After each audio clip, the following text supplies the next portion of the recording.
I've been recording. It's just I just cut that part out. But anyway, okay, let's do this. So, what's up, everyone? This is Fates and Fables Gearhearts Rising. See, now you can't. Now you can't. Well, you Don't challenge my him. willingness. Do not challenge him. I will turn my camera off right now. Do not challenge him. You might have power of the camera, but I have control over the game. Oh no, Are you threatening got me? struck by a nuclear Where does missile. space How did go? that happen? Kyle, are you threatening me right now? Kayla knows how to respond to threats. We'll see. Rock We'll see what star. happens. Please I don't see do your it. video. We'll see what happens. But Look, what's up, all everyone? that I ask is that you two have this little war in a way that will not affect the rest of us. That's Now see, that's impossible because all of my power isn't affecting everybody else. Rocks fall, Cody dies. Damn it. just Cody. Not even Frey, Freylos, just Cody. Cody.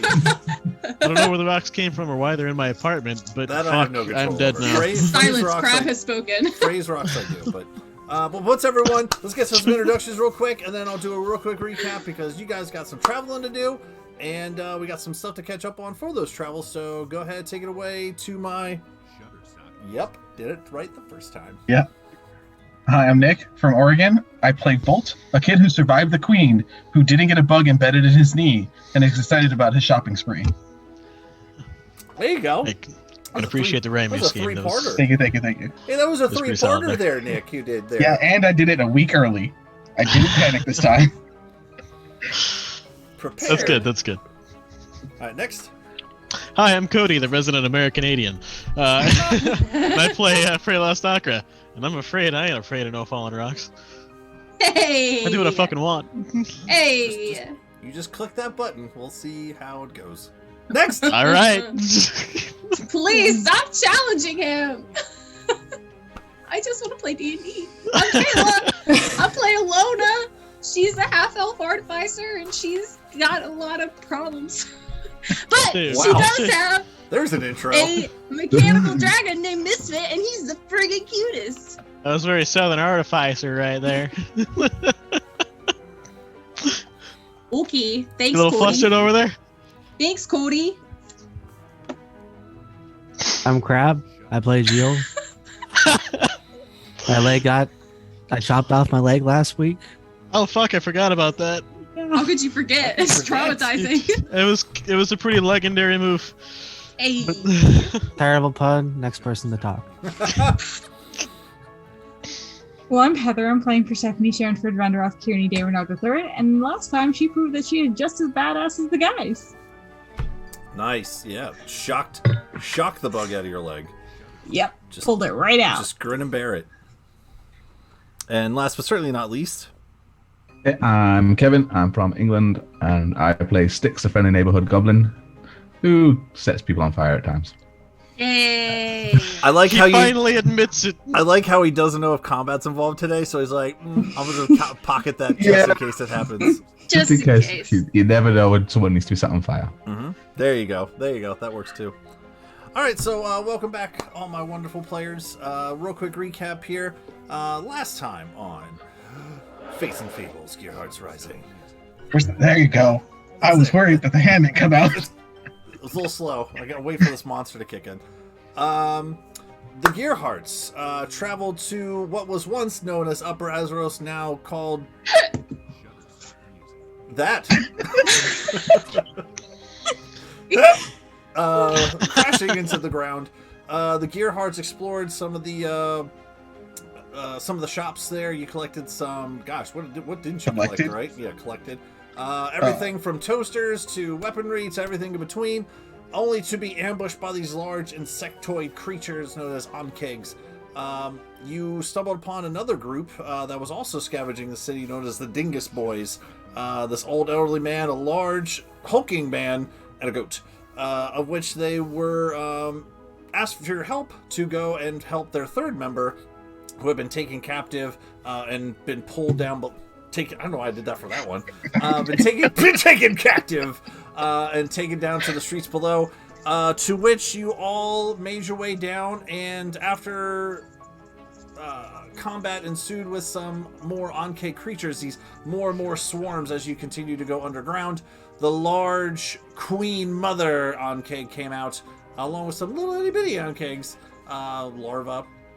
Gosh, what didn't happen in this fight? There was a leg was chopped off, a goblin was shot at, fires were exploding, just lots of fun stuff, but all in a day's work of D&D, and for the gearhearts. Afterwards, after the dust had finally settled, you saved the Dingus Boy's friend Lorien, you traverse back up, and we're making preparations to... the Dingus Boys had agreed to help escort you, for lack of a better term, to the Grim Mountains, where there is an underground city known as Scavenger City, where time is as the essence for your large crocodilian friend Gilles, who, after ripping his own, well, not ripping, cutting? Sawing his own leg off to prevent the spread of this creature from within, you don't know how long he has, but every day through this travel it's going to get a little grosser. There was some forms of medicine checks in, oh gosh, I lost the word. Starts with a C. When you burn things. Cauterizing. Yep, I think that's a C. Whatever. It is today. To try to prevent the spread of infection. Yes. Let's caramelize his leg. Caramelize. Which he would, well, no, actually, Gilles wouldn't like that. He'd probably like it just regular, not caramel. You like a caramel leg? I mean, if you remove the ring, I think the caramelization would do better. Yeah, right. Cool. So, now we left off with, I had given you guys, not necessarily a homework assignment, but more or less any kind of tinkering, any kind of plans, any kind of armaments or research, anything you want to do. I originally said 10 days, but after I looked at the map again, it's actually going to be more like 7. Anything that I agreed to before, it's fine. You still have plenty of time to do those things. So what I'd like to do is first we'll just kind of go around real quick, just so we can kind of catch up the rest of the group with some of the things that your character's going to be working on. And also, we'll also break into some little mini RP things that would have happened along this trip as you guys are going. So, Styx always goes last in the intro, but not today, friend, for the 7-day hike that you guys are on. Tell me a little bit of some things that Styx is going to be working on, and also some RP that you're going to have, people you want to talk to. You weren't ready for that going last all the time, were you? I'm used to going last and thinking things through. Yeah. God damn it. Smoking a cig, kind of hanging out, waiting your turn. Not today, buddy. Well, Styx's priority before we're getting ready is looking for materials to make fuel for his bike so he can actually travel with the group and bring his bike along. And then I've found some new spell scrolls, which I want to put a few into my book and work on a couple of handmade Styx-only spells that he was working on. And one of the spell scrolls he's found is the Summon Steed. But Styx is going to put a unique twist on the spell. So with that, he needs a little help from Alona because it's a mechanical-based thing. Fit. So, just to kind of explain everything for the rest of the group here. So, what Styx and Alona, with Alona's help, and that's kind of the key parts of this, is we've already done some rolls for this in terms of Styx with his magic book is going to be transferring the Find Steed spell, which is typically a paladin spell, I believe, and pretty exclusive just to paladins. So, in trying to put this spell into his book as more of a wizard book, need a little help from his friends on this one. So, with Elona's help as an artificer and kind of that bridge between the arcane and the mechanical and this weird kind of zone, this gray area in between there, reading over some of the runes, changing some of them around, changing some of the verbiage, just barely, by the way, we're able to devise a way for this to be manipulated in a way to not only be put into the book, but also do some other cool things. You want to talk about that? Yep. Well, normally with the Find Steed spell, it's the creature is summoned out of basically thin air. And it's all magical and stuff, but because Styx is slowly trying to combine more mechanical aspects into his magic because it's the influence he's got around him from Percy and Volt and Ilona, and he doesn't want to rely on just fiendish magic, so he's trying to expand his knowledge a bit and change the spells to suit him a bit better in this more modern world. So the spell works by, I cast a spell on my bike, and the bike itself transforms into a mechanical beast. So while it's in beast mode, so to speak, it's powered by the magic itself, so I don't have to rely on the fuel to power it for the duration of the spell. Because unlike the Fine Steed spell, it only lasts for 8 hours a day. So I've got to cast it each day or for an 8-hour period. So it's one of the other limitations that's on it. And it's kind of scary looking. It's very, very cool, scary looking. Did you decide on the shape of what you wanted to? I think we decided on something. Basically, because I want to do bike upgrade, so I'm going to go with the slightly skinnier version first, and then when the bike gets a bit bulkier with the stuff that we're going to be doing with Volt to add a power source with the magnets and stuff. Once it's bulked up, it'll change to the slightly bigger version. Cool. All right. And you were going to have some conversations with anyone in particular? I know Ilona was one of them. Was there anyone else? Yes. Ilona, and then I know Volt wanted to talk to me, so... Is that the one? There it is. I'm just putting the image of what it looked like into the Discord. Nice.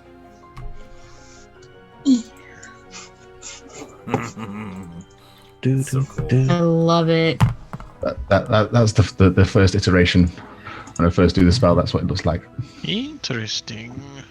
So with a little artificer magical assistance from Ilona, you're able to copy the spell into your book with the modifications, and using your bike as spell components for it, beast mode it into this animal contraption, basically. Yeah. Just one more thing for me to voice, which is fine. It's all for fun. It doesn't talk. It can just understand Infernal and Goblin, but it doesn't talk. Just saying, it's got nothing on Not Balthazar. that you Not that I know of yet. All right, so Ilona, Styx wants to have a conversation with Ilona, which we'll get to in a second, but I want to get everyone's agenda done first. So, going right around here, Percy, what are some things that you wanted to do? So, Percy, first of all, needs to make some new grenades of different types, which I'd message you about, because she's got fire and lightning so far, but poison and acid are the next easiest. Cold, I think that she might end up needing special ingredients to do that one. Maybe be able to figure out a thunder one. And then she also wants to start building her gauntlet and bad news. And then wants to get with Ilona about figuring out how to, with a device, stop magic. Good luck. I don't think you have the material to make an anti-magic device. Oh, I know. I'm not going to be making it now, but start researching. A non-magical? Like a mechanical counterspell or dispel magic. So that if another portal opens up, she can maybe stop it. Oof. Okay. Oof. Okay. All right. That's going to be hard. Yeah, I know. It's not going to happen anytime soon. So grenades that you typically make. Again, what's really kind of fun is as long as you have the components for it, which you do, besides some of your magical ways, you also got a ton of stuff from or whatever we're calling the lowered city now. No. Trader Zeus. Thank you. Okay. How dare you? You got like coffee makers and toasters and all kinds of crazy stuff. So how many of your regular grenades, which are like fire ones and like bludgeoning, piercing ones and that kind of stuff, lightning? Oh yeah, and right? the shrapnel. Right. How many of those were you trying to make, and how many components were you looking to use to do those things? Well, I'd like to get back up to 3 of each. I still have plenty of smoke bombs, but I'm out of shrapnel. I only have 1 fire, 1 lightning at the moment. So 2, 2, but- and 3. Does that sound right? Yeah. Okay. Yep. But I've got the glove that I keep getting the hardware for every day, so that I've been stockpiling. So I've got that much. Okay. How many coffee makers and toasters did you take? It's such an odd question for D&D. Let but me- whatever. Let me look. So I know Frey took Actually, I some think I wrote it down. too, right? I shoved them all into the bag of holding because I couldn't Yeah. feasibly carry them. I believe that we found 10 coffee makers. 7 toasters, 10 coffee makers, pound of tea, and some gold. So And I've got a bunch of coffee. Yeah. And souvenir cups. Didn't you find souvenir cups? I did, in fact, find souvenir cups, yes. Fantastic. Don't forget about that. Those are my favorite. Okay, cool. I need to pass those out, in fact. Yeah, I'll say in the course of the trip, the amount of materials that you'd get from your glove / I'm definitely leaving at least one of each machine. I'm gonna say available. 1 coffee maker or 2 toasters, because the coffee makers are big. They're not like little things. They're like the industrial kind of thing. So either 1 coffee maker or 2 toasters will do all of that. Whatever you want to mark Okay. off. That's between I'll do you the and Frey coffee because you maker. guys found them. Because we got more of those, so All right. that leaves 9 coffee makers. All right. Now, for the poison and the acid, I believe you guys were able to find both of those? Think so. I know poison, if I can just find plants and stuff along the way, I can make something noxious. Well, from the on-kegs, you would have gotten acid, I think. I think they were acid. I think it was acid, yeah. All right, we'll come back to that. Was there anything Okay. else that you were doing? That's Conversation-wise? about it. That was just my research and building and keeping an eye on Al, because I don't trust him. Ooh, good. Fantastic. Go ahead and make, let's say an insight check for this, since you're Oh, okay. investigating his intentions. That's an insight check. Oh, and I get an extra D4 because Dragon Mark. You do. I lost my D4. I'm so excited! I'm so excited for D&D today. Oh shit, that was crappy. 5? I rolled it. Amazing. And the 4 was a 1. I mean, as the days go on, you almost kind of feel, you know, you saw him pull his gun and shoot at Styx before, and he said he was shooting at the big monster thing, and everyone gave him a talking to. Alona really gave him the lip smacking, you know. Over the course of this week, though, you know, you've seen him kind of down in the dumps about his goat, and, you know, really has this old, sweet man vibe to it. It's really weird to kind of put together. It almost makes you wonder why you questioned his integrity in the first place. He's just a sweet old man with a gun. In fact, you're almost thinking to yourself, that big sniper gun, that's actually, I should probably ask him some questions about, like, you know, some modifications. I want to make my own big bad newsy gun, you know, maybe he has some old man wisdom to him. Your instincts of not trusting him flip completely over to just a sweet old man with a sniper rifle. Kind of cute. Maybe he learned his lesson. Maybe. Probably not. That sure was a statement. Just a sweet old man with a sniper rifle. You know?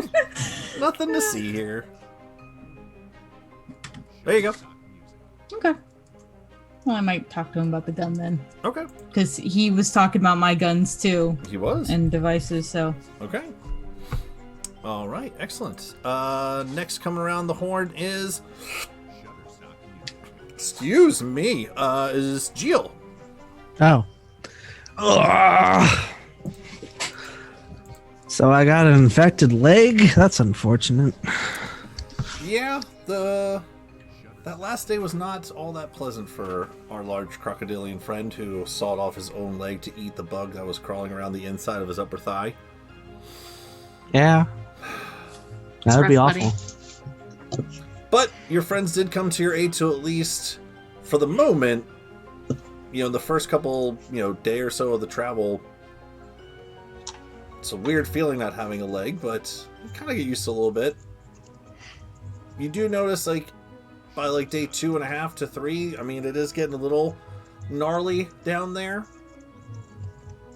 I'm sure your friends would notice it at some point, kind of give some healing along the way. But in terms of the lake, Scavenger City can't come soon enough so you can meet this doctor that the Dingus boys talked about to see what they can do in terms of maybe something a little more permanent than a wagon wheel spoked onto a, flag post jammed into your... It's just a visual I have. That's pretty great. Did you say that his leg is infected? By the end of like the second day, it definitely starts to seem like it's a little gnarly. So I'm gonna go ahead and use my lay on hands and say no to that. I will drop at least 5 points of my pool every day to clear the infection. Yeah, right. Like I said, I'm sure your friends would definitely see that. In fact, if Frey wants to take the lead on that, it's a bugger though. It's like every couple days or so. Just throwing. That's a fun. Didn't even mean it. But yep. I lost my train of thought. Gosh dang it, Kayla. All right.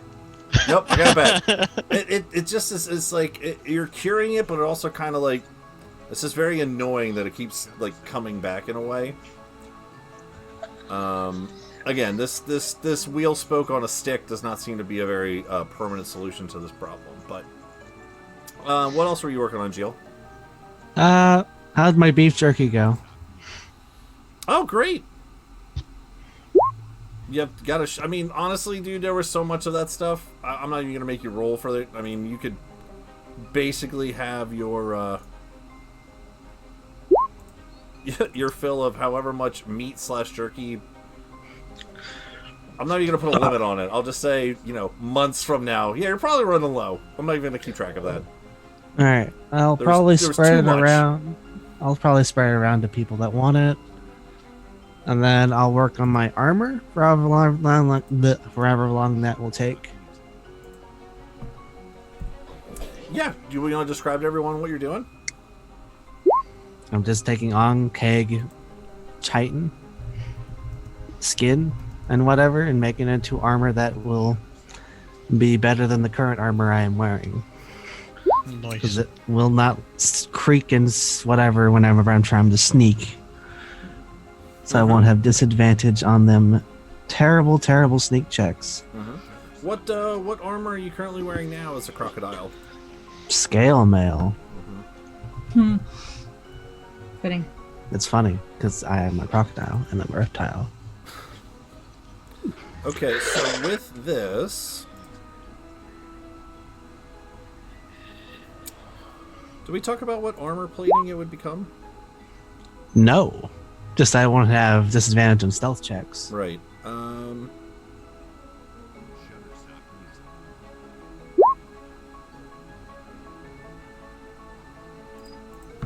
second. Yeah, 1 second too. Gotta get the dog out of the room. The dog. The dog. Kyle, we need to have some words. No. Hey now. I have DM controls, okay? You made the roll 20, dude. You have the power to change around things whatever you want. I very intentionally always rejoin as player as soon as I join to not fuck with your things or do any snooping, Kyle, because I have integrity. Not everybody does, Cody. Too much faith in people. Alright. Well, whenever he gets back, while we're waiting on Mr. Geel to come back, that will take us over to... speak of the devil, Kayla. Ilona, what's Ilona doing? She's gonna work on like a couple of projects, but they're not ready to reveal yet because she hasn't quite got them to where she wants them. So she's mostly gonna be talking to her orb, or her little snow globe. She's gonna be talking to her snow globe. She's gonna be texting Lincoln. The snow globe? Yes. I'm so glad you asked. It's clear, but in the middle there is a knight. I'm trying to remember what part we were at the story. It's been so long. There is a knight with he hasn't put the armor on yet. It's just like laid out in front of him. What color is the armor? No. All right, now no, it's no, silver. No. He has it on. He does have it on? Mm-hmm. Where is he? Well, since this is a clear orb, I'm just going to call it a corb. Yeah, it's a snow globe. It's a snow globe. So, Shaking corb. your core, huh? Yeah. So I'm going to be talking to my snow globe a lot. I'm going to be texting Lincoln and asking him to tell me whatever he can about the Black Knight of Augustine. And I'm going to be helping people with their projects and also keeping an eye on LVC. And I'm also going to... Does Styx have like a tent? Along your travels? Yeah. Does he have a little tent, or do we just sleep under the open sky? That's for you guys to decide. I sleep in a hole. Okay, well, every night Yeah. Misfit is gonna be sleeping close to Styx to keep an eye out. Okay. Alright, so Geo armor. Your armor says it's a 17, Geo. Yeah. Is it not? Well, what do you have? Scale mail? Yeah. So scale mail is I mean, do you have any other Hold 'cause on. I thought you had something higher than that. No, I've only had 17 armor class for a while. Because scale mail is a dex one, right? You had your Is it? dex? Let me check. It's been a while. Items. Been a while. I'm on D&D 5th edition. Alright.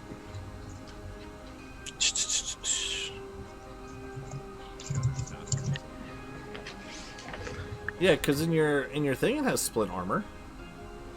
In your what was it? Your inventory. So basically, that's fine. So basically, you want to take this Onkeg armor and traverse it over, kind of using your old split armor as an example of how to put all the pieces together. But with this Onkeg armor, you would no longer have disadvantage on your stealth checks. Is scale mail based off dex? Because it makes no sense for this AC. Scale mail is 14 plus dex modifier, maximum of 2. Oh, okay. So 14. So that'd just be 6. Why do I have a 17 then? Split mail is just straight 17. Is this... Did I have scale or split? Hold on. Well, moving forward, it will be that because that's What is what it? you. That's what we've had. Oh, it was split. Okay, I thought it was scale. Yep. so changing it over, using the Onkeg pieces. Actually, I think when you use Onkeg, doesn't it make it an 18? It would make it plate. If he's covering most of his body, it'd become plate mail. Yeah, that would make it an 18 actually. Cool. Bum, bum, ba-dum, bum. Ba-dum, bum, bum, ba-dum, bum. I'll tell you what. Go ahead and roll.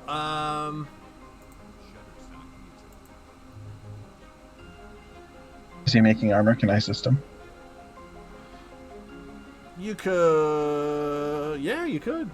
Okay, so assist and guidance. Alright, what do I roll? A d20, I assume. Yeah, D20 plus. Let's make it a Dex check plus your proficiency, because you're proficient in this being a lizard, right?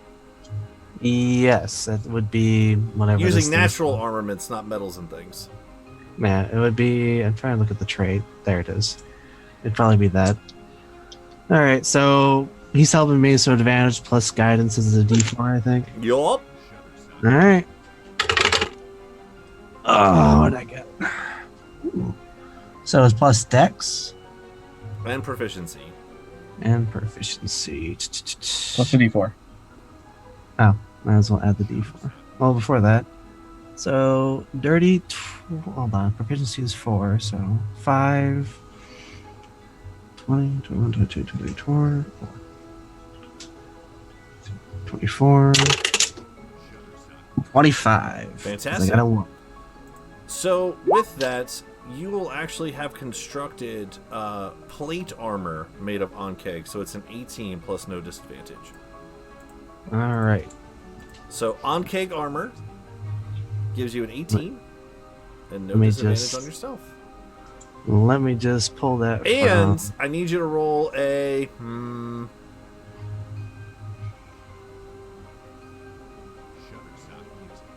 trying to remember what P is. Just roll a performance. I think we already did this, but. Natural 20. Alright. Awesome. It looks fucking terrifyingly cool. So whatever thematically you want it to look like, I don't want to take any creative. I'll let you think on that for a little bit. So look-wise, it looks fucking terrifyingly cool. That's what I would go with. That's the theme. Fucking spikes on it and shit. Whatever you want to do. If it was the reverse, then I would have definitely taken the wheel on that one. But since you got an nat 20, you can make it look like whatever you want. Cool. Hold on. Sweet. Gonna... All right, going back to Alona. Sorry, Alona. Go ahead. I had to finish. No, that's okay. Had to finish his armor. Okay, go ahead. Just gonna work on a couple of projects. Not really get anything finished to where I want it. Gonna help other people with their projects. Talk to my snow globe. Text Lincoln. Keep an eye on all VC. And have Misfit protect sticks at night. Actually, hold on. I think it's up here somewhere. I think it's A-N-K-H-E-G? Yep. Yep. A-N-K-H-E-G. Yep, there you go. Alright. So On keg. keg armor. Sweet. You guys are all going to need new character art after all this. There's way too much cool shit going on. Nick already did his. Just saying. Mm-hmm. I don't have any money, so good luck. I could umbrella. You just all you gotta do is ask me if I can umbrella up. Anyway, so you're helping a lot of people. Did you tell everyone what you're helping with? Well, I'm helping Styx with his spell thing. Right. And I'm helping Percy with what she said she needed help with. Okay. And I Did think you have both any had something. leftover? Did you have any leftover acid and/or poison from the other things that you were making? Your cartridges. I did, yeah. I had a little bit left over. Did you want to help Percy with any of those grenades, or hold them back for Yeah. yourself? No, I'll help Percy. I am gonna keep at least 6 to myself. Okay. So how many does that leave over to help make grenades with? Oh God, like A bajillion? yeah. I have so many uses of acid. Okay. And you also have alchemy tools, right? Don't go on a bad trip. And I'm proficient. Cool. And that was poison or acid that you got from the Onkegs? Acid. Alright, cool. So no poison, but you can help her make acid grenades. Mm-hmm. That sounds terrifying. There's that word again. Yeah. That sounds horrifying. I'll switch it up. Acid grenades? Alright, cool. Kind of acid. Did I give them bad trip? Okay. So Geo, Yep. armor of the Onkeg. 18, no disadvantage. Cool. Anyone you need to talk to at all, Geo? If anyone wants to talk to me, they're free to, but I'm pretty sure I'm good. Other than giving Freya thanks every time he heals my fucking leg. Okay. Yeah, that would help, bud. Maybe just, like, don't cut the other one off. But I could have 2. No, I'm kidding. I only cut it off. 2 prosthetics. No. She only cut his leg off because he didn't want to die. Anyway. We cut both of them off. We just attach you 2 sticks as motorcycles. How's my rotten leg doing that I'm carrying with me? I forgot about it. Do you still have that leg? I mean, I thought they needed like a what's it called? Know what the leg looked like to give me a new leg. So I Yeah. Can I, if he's carrying his leg with him then, first I'll make like a sketch of the dimensions of the leg in case it rots by the time we get there. But then I'm going to try to pull out some of like the tissue that was damaged by the bug, because that was like, the bug made it enter like necrosis, right? Oh yeah, it did. Yeah, so I want to take some of that flesh from his leg and then use my alchemy set to try to figure out what exactly that poison was and see if I can make that into something. Okay. Just a quick sidebar. death bomb. You know you have another leg, right? That's the same thing but mirrored. What if they make 2 right legs though? But this leg has a whole bunch of really cool scars and stuff that I'm gonna like note down like where they are so he can have those. Right, which leg did I get? Which leg did I cut off? Left leg. Alright, let me just add left leg into inventory. Oh, look at this inventory. It's just got normal shit, like, you know, my entire fucking left leg. That's great. I love it. Oh, I just looked at it. There's a bloody dress in there. There's all kinds of weird shit, which is great. What can I do with them on-keg pincers? That'd be fun to mess with. Light. They would be the equivalent of a longsword if you were to make them into anything. Because they're big. They are big. You can make them, you can sell them, you could use them. I'll figure something out. I was going to say, if you think of something creative, you could always just let me know. I got the javelins. Are those javelins different in any way? I don't remember. In terms of functionality, no. They're thematically speaking, they just look like the legs of the creature. Alright, we're good. I think we're good on anything. For all intents and purposes, you are a crocodile that looks like an Ankh at this point. Yeah. With one leg. Just roll So around. Would you say he's a crocodile one knee instead of a crocodile Dundee? I stabbed him. Anyway. I stab her. Just Dead. This is your last pun. That was fantastic. Okay. Thank you.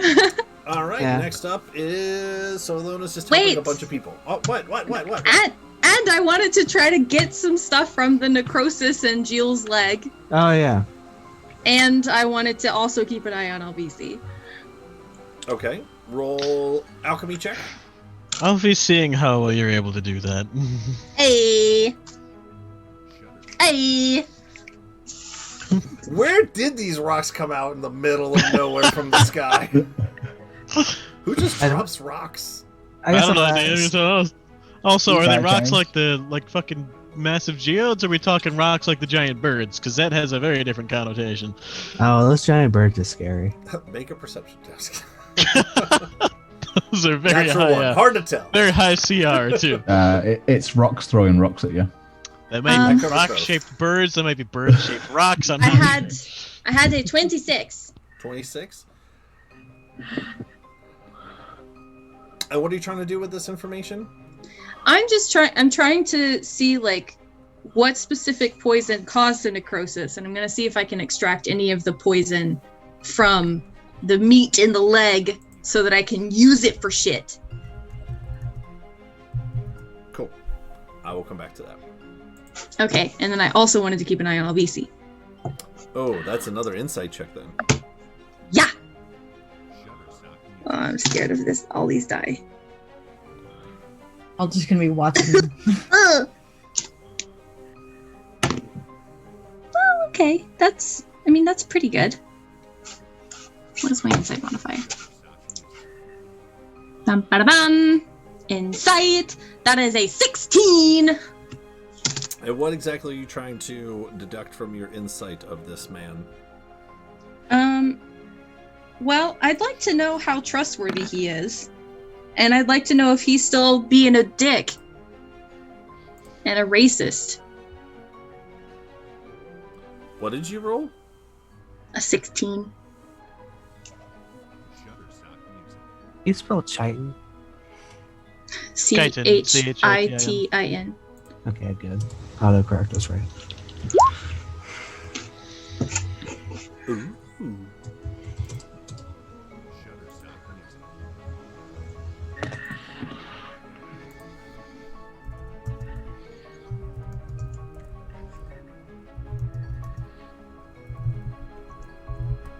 Sorry, I'm just fixing something. Is it full plate? Yeah. As full as it's gonna get on your large frame. Okay. So I'm sorry. What were you doing about VC? I'm sorry.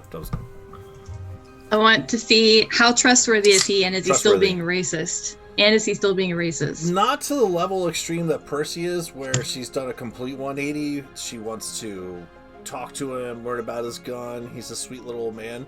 You kind of have your doubts a little bit. Like, he's a sweet little old man, but I don't know. Something seems a little shisty about him. But again, not to the full extent of Percy, but now that the tension has settled a little bit and everything, and you guys are going along these travels, you're like, Maybe that was a little harsh on him. Cool. Well, Ilona lives in extremes, so she's still gonna hate it. Yeah, that's fine. A little harsh. Maybe it passes, but still harsh, but still mean, mad at him, hate him. Okay.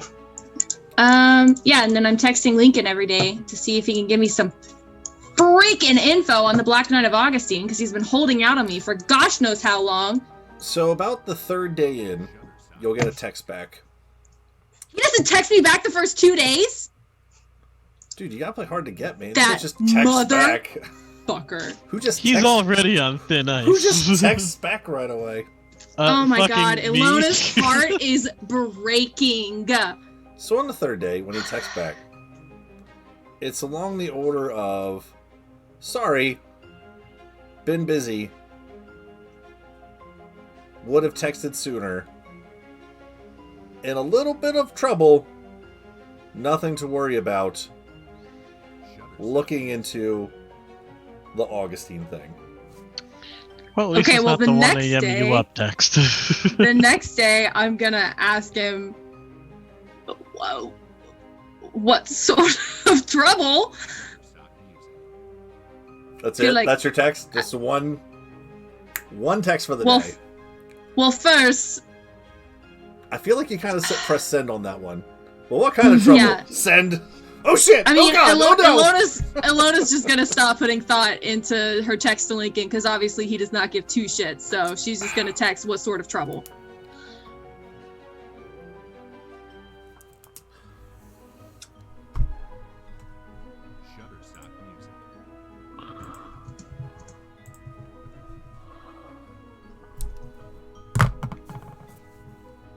Nothing too big that couldn't be handled. We're fine.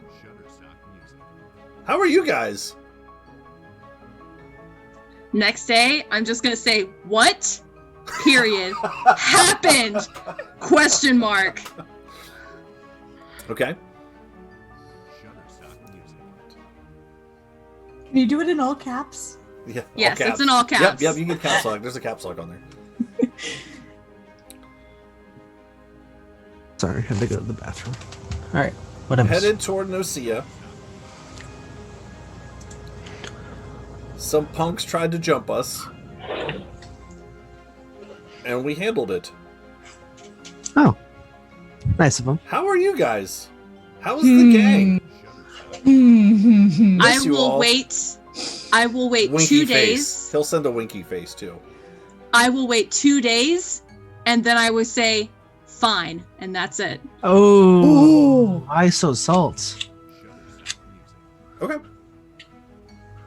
Okay, cool. No response for that. Yep, figures. He wasn't gonna freaking respond anyway. Okay. Well, that's all I'm doing. Okay. So Ilona's just slowly losing her mind as we get closer to the city. Just more and more angry and angsty, and kicking rocks and throwing things. She's gonna ask to borrow Frey's hammer and try to learn how to use it at some point. Because why not? Why Yeah, not? sure, but I'm coming with you. I'll teach you how to swing right, so you don't throw your back out.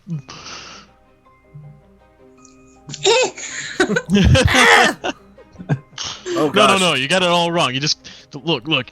First, you extend out like you're swinging, but slowly, so you know where you're going to hit, and then you do it full range of motion every time.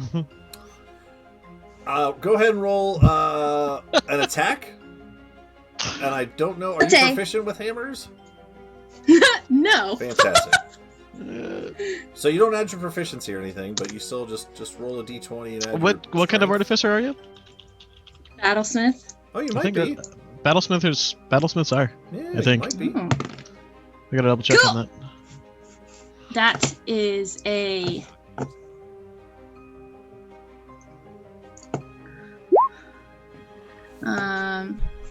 Yes, you are proficient with hammers, I have that thing that lets me...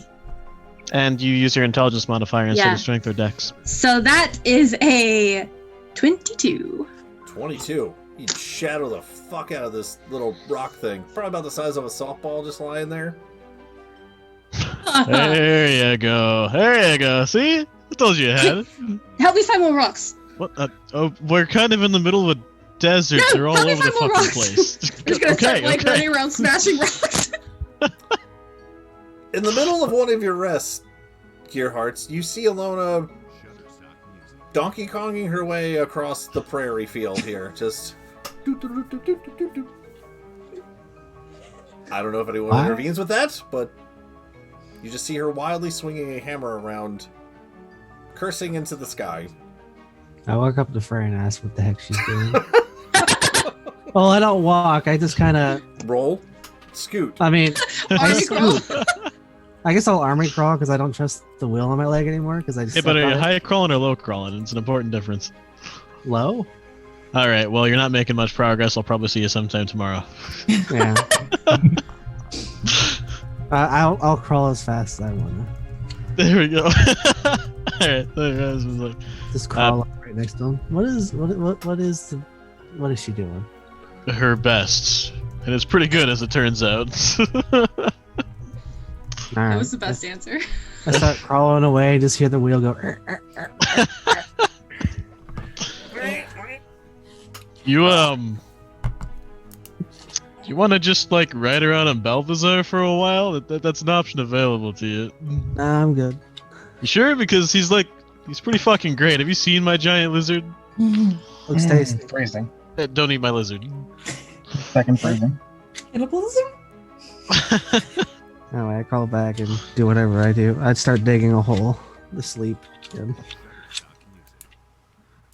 it's very slow going, I will say. It's okay, Balthazar. He wasn't gonna eat you. Give him little chin scritches. I did hear the double phrasing, by the way. I didn't miss that. I know. I ignored it. Oh, I didn't. I heard it. Cool. So that's it for me. That's all I'm doing. Smashing things and getting mad. It's not a bad way to live. Well, you know, Not a bad it way is, to live. but I mean, not really. I dig it. All right. Next up, we have Frey. Frey, what are you doing over all this time? By the sounds of things, pretty much just helping out your boy Gil with some nursing and such. I'm in a unique position to where I can do so more effectively than most, so I might as well take advantage. Okay. Outside of that, I give him a lot of jerky. perfect. I don't have much else I can. You know what? I do have something I can think to do. I'm also going to be working on perfecting roasting and preparing coffee with my 3 pounds of coffee and my 1 leftover coffee machine since somebody destroyed all the other 9 of them. I How do only you- Nope, she only took one. You still Oh, I have thought 9. you said you destroyed 9 of them. Never mind. No. Quite the opposite. Just one. I was definitely leaving one of each untouched forever so that we can keep using them. Excellent. I can now turbo test my coffee. Mm-hmm. How does the coffee machines work without power? I don't know. They're magically powered. Don't worry about it. Are they? No, Power. no, Damn it. they need help. Put them into vault. Perfect. That'll work, actually. Just Hey, plug Vol, your finger in. I need I just you. hold the plugs. Yeah. I need you to hold on to this for me. I don't really care what else you're doing, but hold on to these. Okay. Thanks. Make an Arcana check, Volt. That's a natural 20, so 28. You Nice. hold it in your hands, and you feel like it's not enough juice, so you just start sticking it random places. And it seems like if you, for some reason, if you like kind of hold it up to your ear, Frey, on the front, you see the coffee lights start to like flicker on. Oh, hell yeah. Yes. You see Volt's eyes kind of flick over to that kind of white crystalline gray. That thing you're doing right there. Just keep doing it. Okay. And making coffee. It's all All right. right. Well, adding second thing to my list of putting sockets on my helmet so I can just plug them into them. It's like, whoop, whoop. Oh, there you go. Fantastic. Plugging a coffee maker into Volt's ear to make coffee. Cool. That is the best way to Are spend you my time. proficient with like cooking utensils or anything like that, Frey? Fuck no. Go ahead and roll a d. Just roll a straight wisdom check. Sounds pretty wisdom. pretty wisdomy. Alrighty, let's make that roll. I rolled a natural 20 for 21. Nice. Well, whether by sheer luck or just some sort of internal ingenuity, this first batch of coffee that you make with Volt's help is just... You take the first sip. Is that hazelnut? Is that like a... Is that a Ray was in fact born to be a barista. Mm-hmm. The wrong line of work, man. That's a lot safer too. You have plenty to pass around to your friends for this. We'll say like on the second day, kind of getting bored on the trip. Like, I don't know. Well, maybe I'll get proficiency in coffee. That'll be fun. Proficiency in coffee. Hell yes. Best proficiency. Okay. You all partake in Frey's early morning cup of Java. Do I get to boost people's efficacy via the power of anxiety juice? For that second day, with the nat 20 from Volt and from Frey making coffee together in a tag team tandem, we'll say that how many, let's see here. Who was doing stuff? Percy was doing stuff. Percy, how many grenades were you trying to make? 2, 2, and 3, right? Something like that? Yes. Plus some acid ones, which Alona said she has some she can help you with. Yeah, acid and poison as Dude, on I this second get day, supplies. it was the day you planned to make grenades anyway. With this early morning hazelnut toasted waterfall espresso concoction that Frey and Volt has put together, instead of 2, 2, 3, you actually cap off 5 for all of them. And how many acid things can you make, Ilona?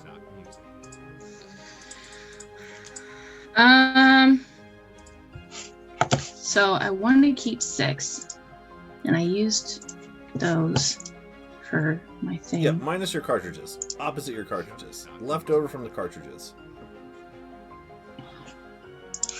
I have... Don't hurt yourself. Take your time. 6. I have 6 vials to use for her. I don't know how many grenades one vial makes. How much were your fire grenades? Are they 2d6 or 3d6? All my grenades are 5d6. Oh shit. Oh yeah, that's right. Oh my. Okay, I was thinking about something else. That's your shotgun or some shit. Anyway. Yeah, that one is 3d6 because it's essentially burning hands, which I only have 1 cartridge left. I need to make more. Cool. Oh, I can will help with say that. you cap off, instead of 3 of each, you actually get 5 of each, and with the acid ones, you get 3. And between her acid, it takes 2 of those acids, Alona. Takes 2 of the acids? 2 makes 3. 2 of the acid... Oh, 2 acid vials Makes 3 grenades. makes 3 grenades. And how many did she make? She I made made 3 3. grenades. Oh, so I have 10 acid vials left. Dude, Cool. So that morning after making this coffee, I'm just walking around everybody. Hey, name a color. Start with Alona. Alona, name a color. What? I mean, what? Can Give I me a ask what color. this- Just do it. Can I Name a ask color. what it's for? Nope. Yellow. All right. I bring her her coffee in a yellow rusted waterfall souvenir mug. Fantastic. Mark down yellow rusted waterfall souvenir cup. What is it? Smells like hazelnut. Just drink it. It'll be great. I'm gonna drink it. Fuck yeah. All right. Then I head on over to Persephone. then- Persephone, name a color. Ilona's gonna be freaking Blue. wired for the next 4.5 hours. Said blue. Yes. Blue coffee. Coming up. I like it. I like where this is going. So on and so forth. Just everybody's getting their own souvenir mug in whatever color they say. Fantastic. Styx actually has a cup that when you put the water into it, it actually changes color from the heat. Yeah, you got one of those Yeah. thermodynamic I cups. think that makes sense. Hey, so I know you like fire, and I know you like the color blue. This one changes from red to blue depending on temperature. I think you're gonna love it. Oh, yeah. And then I'm going to make it an Irish coffee as well. There you go. Fuck yeah. This needs something. So Yep. in that first 4.5 hour sprint, instead of just between Ilona and Percy, you guys kind of look at your materials and you're like, okay, the coil goes here, and you pass it over here, and she like puts it in, does the thing. Yep. At the end of those 4 hours, you're like, ooh, you just kind of look at your work where you created all these different grenades, and you kind of take a step back, unrealizing how like kind of dangerous it was to be necessarily moving that fast to make these, but there you go. I did want to have a conversation with Percy while we're making grenades, but we're doing RP later, right? Yep, in a second. Yep. Okay. Last but not least, in reverse order, Volt, what would you like to do in terms of I'm mechanics? doing a lot of prep stuff. Mhm. I do when Frey comes over to ask me to plug in his coffee maker. I will be trying to measure his back and seeing how I would suit something on there, and then after that I have to go to Styx, measure his whole forearm, and stare at his bike. But I'm pretty much just doing prep stuff until we get to the city. Okay. Oh, and I also have to ask Percy for some help with explosives. Okay. Do you want to ask them while her and Ilona are working at a very speedily, very dangerous, high-octane pace, or do you want to wait for a different day? If I also have the coffee, then I assume it's going to be right there. Okay, then there you go. So, Ilona said she wanted to talk to Percy, so we'll just roll backwards into that, and eventually Volt will walk over in his own little... That's Probably normal. not I'm the- going to be perfectly still. Be super chill instead of high voltage. Okay, cool. High voltage! Ilona on coffee. Alright. So, just to make sure I got the order right here, and then we can continue on. So, Ilona wants to talk to Percy, Styx wants to talk to Ilona, and that's all I really wrote down in terms of anyone needing to talk to anyone about anything. Does that sound about right? I have to talk to Percy and Styx. Well, you're going to jump into this one, and then you can talk to Styx. Mhm. Okay, cool. Alright, Ilona, Percy, you guys are making grenades. Oh, we're doing this one first? Okay. Mhm. Go. Right, okay, so you just connect everything into here, this one into here, this one into here, this one into here, this one into here, and then you pour this in here, and it'll be supposed to. By the way, I wanted to ask you something, if you don't mind, if I could just sort of. Okay, so it seems like people like really take you seriously, which is really cool because I think you're younger than me. I'm not exactly sure, but either way, your face is flawless. I don't know how you do that, and your hair is always like perfect and immaculate. Anyway, I'm getting off topic. The point is, I don't think that people take me seriously, and I need your help because I really want to be taken seriously because nobody seems to, and I'm sort of sick and tired of it. So I think it's starting to like break a little bit. So I just sort of need some help. Do you know what I'm saying? I think I might need your help, and it seems like you really have your shit together. So if you just sort of like help me, maybe it's like something, do I need more rainbows or sparkles on my clothes or something like that? I have this high disguise so I can add more, 100% sure I can add more ribbons, more bows, anything. I mean, what is it that I'm missing? Do I need to comb my hair? I'm not exactly sure. Maybe I could just cut it all off. Maybe I don't know. I mean, frameworks are all about a shirt, but I don't think I can do that because I get cold really easily, so I don't think that would quite work. Plus, he's got the whole boarhead thing. Maybe I need a dead animal on my head. Is that what I'm missing? No. Oh, God. That's fucking great! Oh, did you take a breath an entire time? I don't think so. I don't think so. Well, thank you very much. Wait, I one can more actually time. help One more you. time. Ilona on coffee, everybody. Just, okay. Oh, Hazel. just like haste, it's great. Yeah. Oh god, Ilona on haste. That's what just happened. Well done. Alright, continue. I'm sorry. Yeah.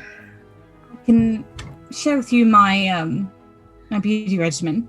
Uh-huh. It's not actually that complicated. Okay. And not more sparkles to start with. That's the best way to. So it's not necessarily your clothes, so that can have an effect. Not that there's anything wrong with your clothes, I'm just saying clothes in general. And sometimes it's behavior and mannerisms, which I can teach you a few tricks with that.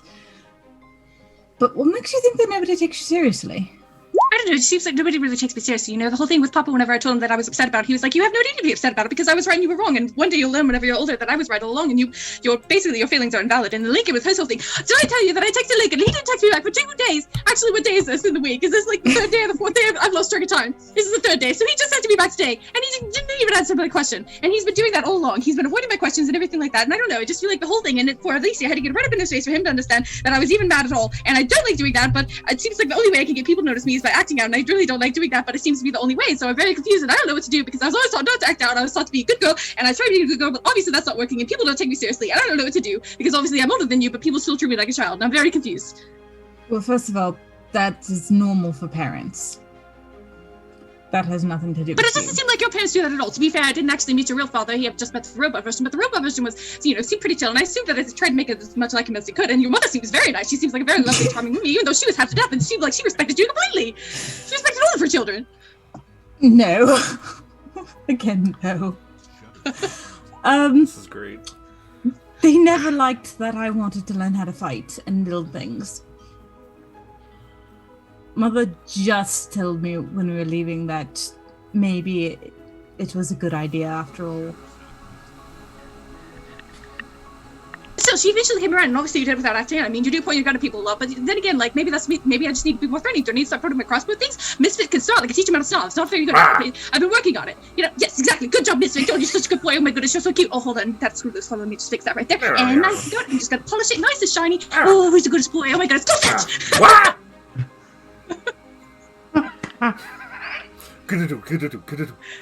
This is incredible.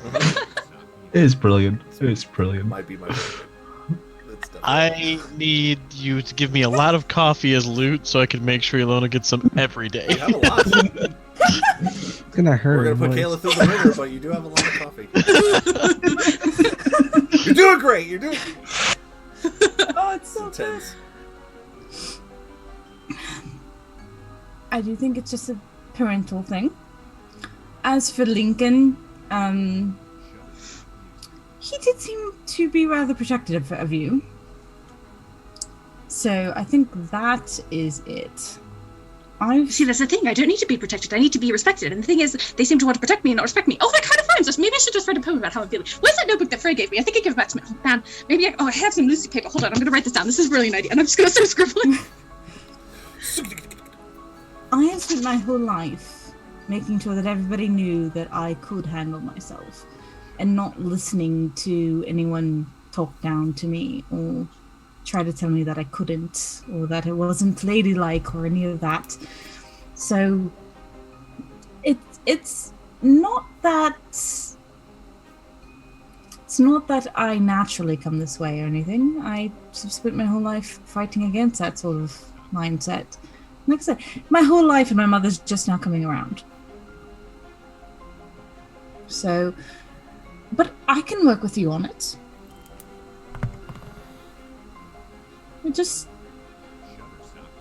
A lot of it is your own mindset and how you think of yourself.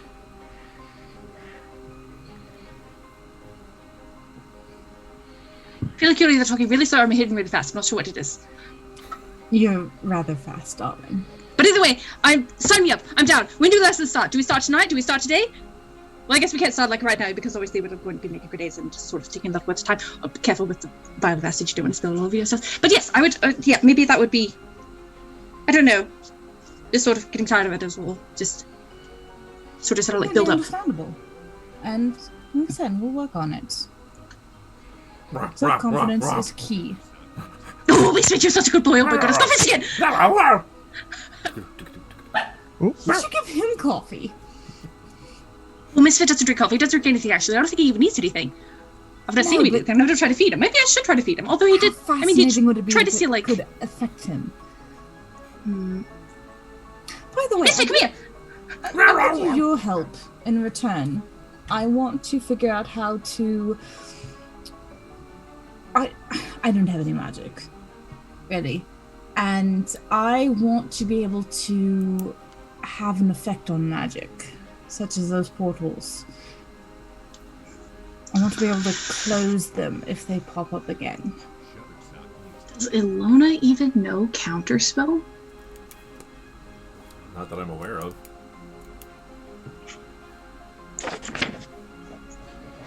Right, so I don't think that's actually a way to stop magic, or at least not one that I know of, but I'm sure it's possible. I'm sure it's entirely possible. Anything's possible. Anything's possible with magic. So we could use magic to stop magic, but then that magic might stop, so it wouldn't actually affect the magic that you're trying to stop. Maybe it'll just stop itself. I'm not exactly sure. But it's definitely an interesting theory. I can sort of start experimenting with it, or we could ask someone. I don't know if there's any magicians or mages or anything like that in the city that we're going to. We could always ask around. I mean, I'm sure there's lots of people there. It sounds like a lovely place to be. Do you know of any way to stop magic? You're the other. Oh, Sticks! Hi! Where the hell did you come from? You and Walt are the only other ones in the group that know magic, so do either of you know a way to stop magic? So that we can get the principles of it into a machine. I'd say I mean, you Volt, could always try running away from it. and Volt, you could probably walk up at this point too. Dispel magic is Hey, also everybody! Yay! paladin Whoa, spell. oh, shit. So. I could probably figure it out just like instinctively. Well, Give me a day or two. Wait, hold on, where's Jill? I feel like we're all meeting here, except without Jill. I'm gonna go find Jill and I'm gonna wheel him over. Oh shit! Hey Jill, I was looking for you. Meeting. This is fun. Hey Jill, Jill, give Ilona me a has color. an abnormally strengthened demeanor about her as she pulls you back over to the group, Jill, on this one wheel leg thing you got going. All right, what's up? Real first. Give me a color real quick, Jill. Green. Green, got it. Hand him a coffee and a green mug. There you go. All right, now it's just you and me that don't have one yet. What color you want, bud? Looking at Volt. Start drinking the coffee. Once I'm done, I start eating the glass. No, Jill, those are limited edition. Interestingly enough, as you drink the coffee, it tastes like dirt water, but the cup tastes like an ice cream cone. Well done. Cup Like, was better than the why coffee. is everyone drinking this? I am not so eating the thoroughly insulted, actually, by that statement. Well, you don't hear that. It's in my head. The voice in my head Okay. telling me how the coffee Yeah. tastes. Acceptable. Anyway, I drink it and I eat the cup. Volt color. Hurry. Whatever you have, that'd be fine. That is so unhelpful. Give me a color, goddammit. I'm thinking as fast as I can right now. Whatever that did not do good. Oh, wait, hold on. Okay, try doing like a. Do you have like a white? Do you have a white? Yeah, probably. Yeah. Rummage to my bag real quick. Pull out a white one. Yep, here it is.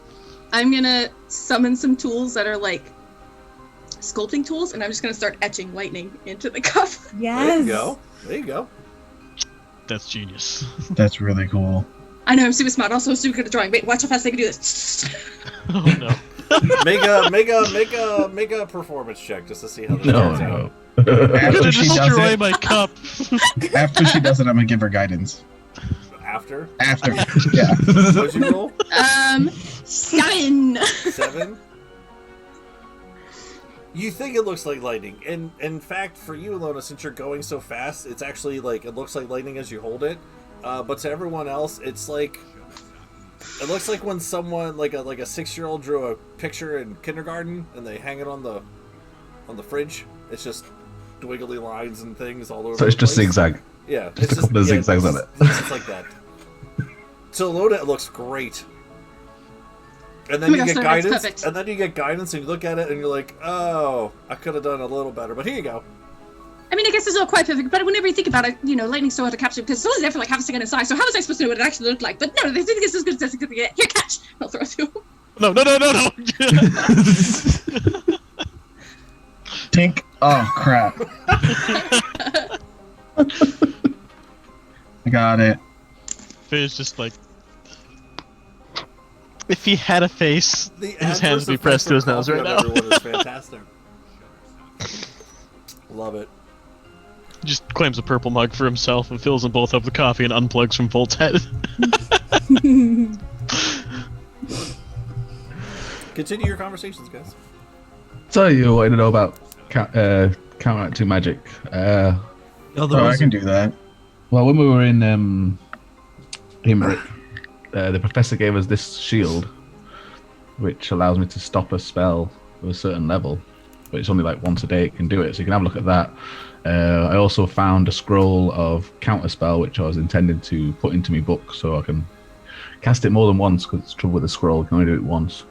I mean, it kind of sounds like you want to more like remove things that are already active, right? Not necessarily stop something from happening. Yeah. Either way, I just want to I can do create both of those. something that can stop it, either something that's already active or stop it from becoming active. And if you three can help me translate the magic side of things, I can perhaps put it into a machine. Shit, I can demonstrate. I don't really know about like explaining how it happens though. It's No, kind but of if there's a scroll. Yeah. then- well, yeah, for his thing.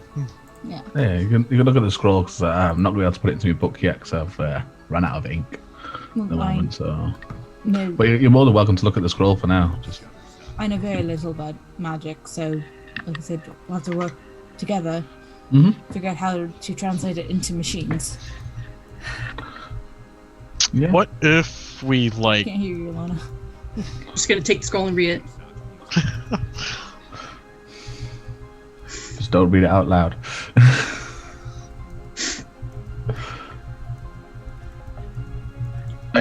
I can do both of those things. Do you know how to put it into a machine? No, it kind of just goes pow and poof and stops. Well, we can at least discuss and figure out. Well, Frank, drink what's your damn your put in that coffee. You're being too coffee? quiet. I did drink the coffee. Drink more. What did you put in it? Huh? Oh, just the coffee. Like,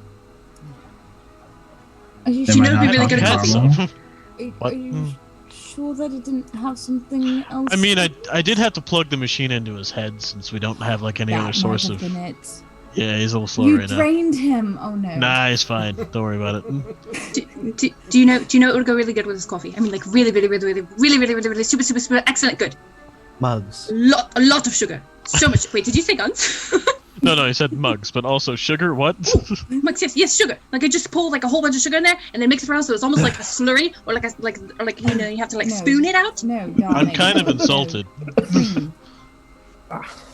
Oh, speaking about coffee, I made this and I pull out a chest. It freezes stuff. Oh. I put my leg in it. There's no gnome in it though. Well, No, No, it no, doesn't how- work what? then. no, not possible. It has I to don't have know. a gnome in it. I made it and I thought there'd be a gnome in it, but there wasn't. I'm greatly disappointed. I feel like my whole life is a lie. But also, could you imagine what if we made iced coffee? It was like cold. You could drink that on a warm day like today, and it'd be colder, and it'd be fantastic. I know what I'm doing tomorrow. I take my leg out. Is it cold? It's actually a preserving item, yeah. A little It's bit. one of my invocations. A little bit. Cool. I put it back in my backpack. I don't know if I want to. Can you clean that out? I could just make a new one. So just so I got this straight, Styx is working on lots of magical things. Alona's doing a lot of helping. Percy's contracting things, making grenades and constructing things. Volt is planning. Geel is trying to survive, and Frey is learning how to become a barista. Damn right. Also, What if playing we Nurse made Maid cold Geo. coffee? No one ever thought of. I'm a genius. Genius, Next I say. project is learning how to do the latte art. Hey, Well, we don't have it. any cream, so I can't do that right now. But you know, eventually, hell yeah. Some sugar. I love it. Oh, well, instead of like leaves and stuff, it's swords and In gears. Yeah, Is it gears in perfect. it? All right. Is there anything else anyone would like to do Yeah, over these Percy. next 7 days? Oh, sorry. Go ahead. Continue. Yeah. So I have a thing that Oh, I can yeah. speed up the friction in the sky to make an item go really fast, really far. I was hoping you could make something that had more of an impact. Watch, and I'll slowly stroll over to a rock that Alona broke, and I'll cast catapult and just shoot it off. Pooh. It just just flies nonchalantly through the air. oh, And then at 90 feet, it just stops and falls. that was my grenades. Catapult grenades. It has to be lower than 5 pounds. I could do more, but I have to focus more. And right now, focusing is difficult. Don't volunteer to plug that machine up to your head. Hey I think Volt, it you know has- that what was always fine. helps me think better? You know what helps me get hyped up and ready to like think good and do things? Hmm. Work it out, get the blood flow pumping. You should drop and do some push-ups with me. I'm gonna go and do push him and fall asleep. God damn it. That is the opposite of what Pull out was my notebook supposed to and happen. start sketching catapults, weapon stuff. Hey, can I see some of that ink? Better. Can I see that pen for a little bit? No, Please? no, Please? no. Please? Hey, you can borrow mine. Oh, hell yeah. I take the pen and I draw lightning bolts all over Sleeping Volt's face. Where there's already lightning bolts. Yep, drawing more. Give me a nice little shadow, like a shade, fade effect to them. Yep. I'll Draw a shout poor over. rendition of a heart made of gears. I'll shout over. Draw a mustache, make him look older.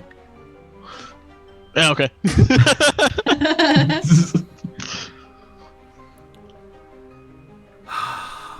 D&D, guys. D&D. All right. How many more days of roleplay do we got? Well, Six wanted to talk to me, but yep, that's. I Yeah. think that's the only one that's left.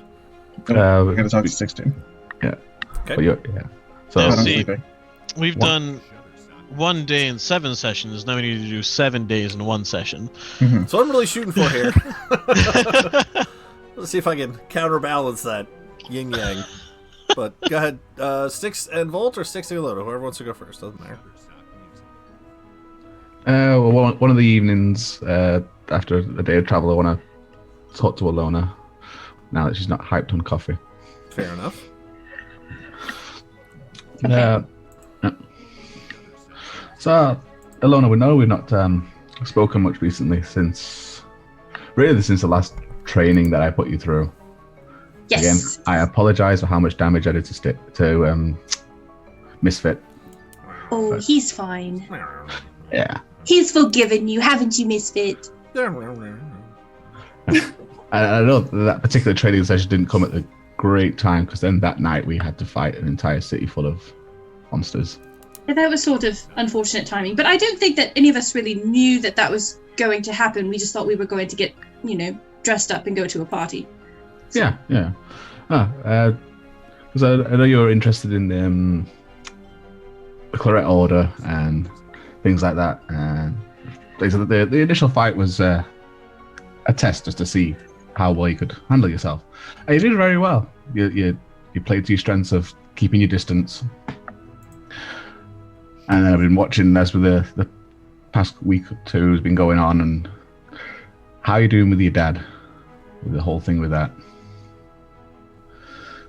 And Lincoln, because I can see it's been playing on you. I've not really said anything, but I see a lot. There was that day or two where you spent the whole day drunk with Frey. Yeah, that was so. Not good. I think it's the best way to sum it up, but I can't really do anything about it, so maybe it's just one of those things that I have to learn how to deal with. Yeah, that's life gives us lessons we don't always want. Yes, but it seems that I'm the only one that's learning them in my situations. Every single one of us has had lessons. We might have all had them at different times, or some of them might still be to come. It's just the way it is. We've all got a past and a future, hopefully.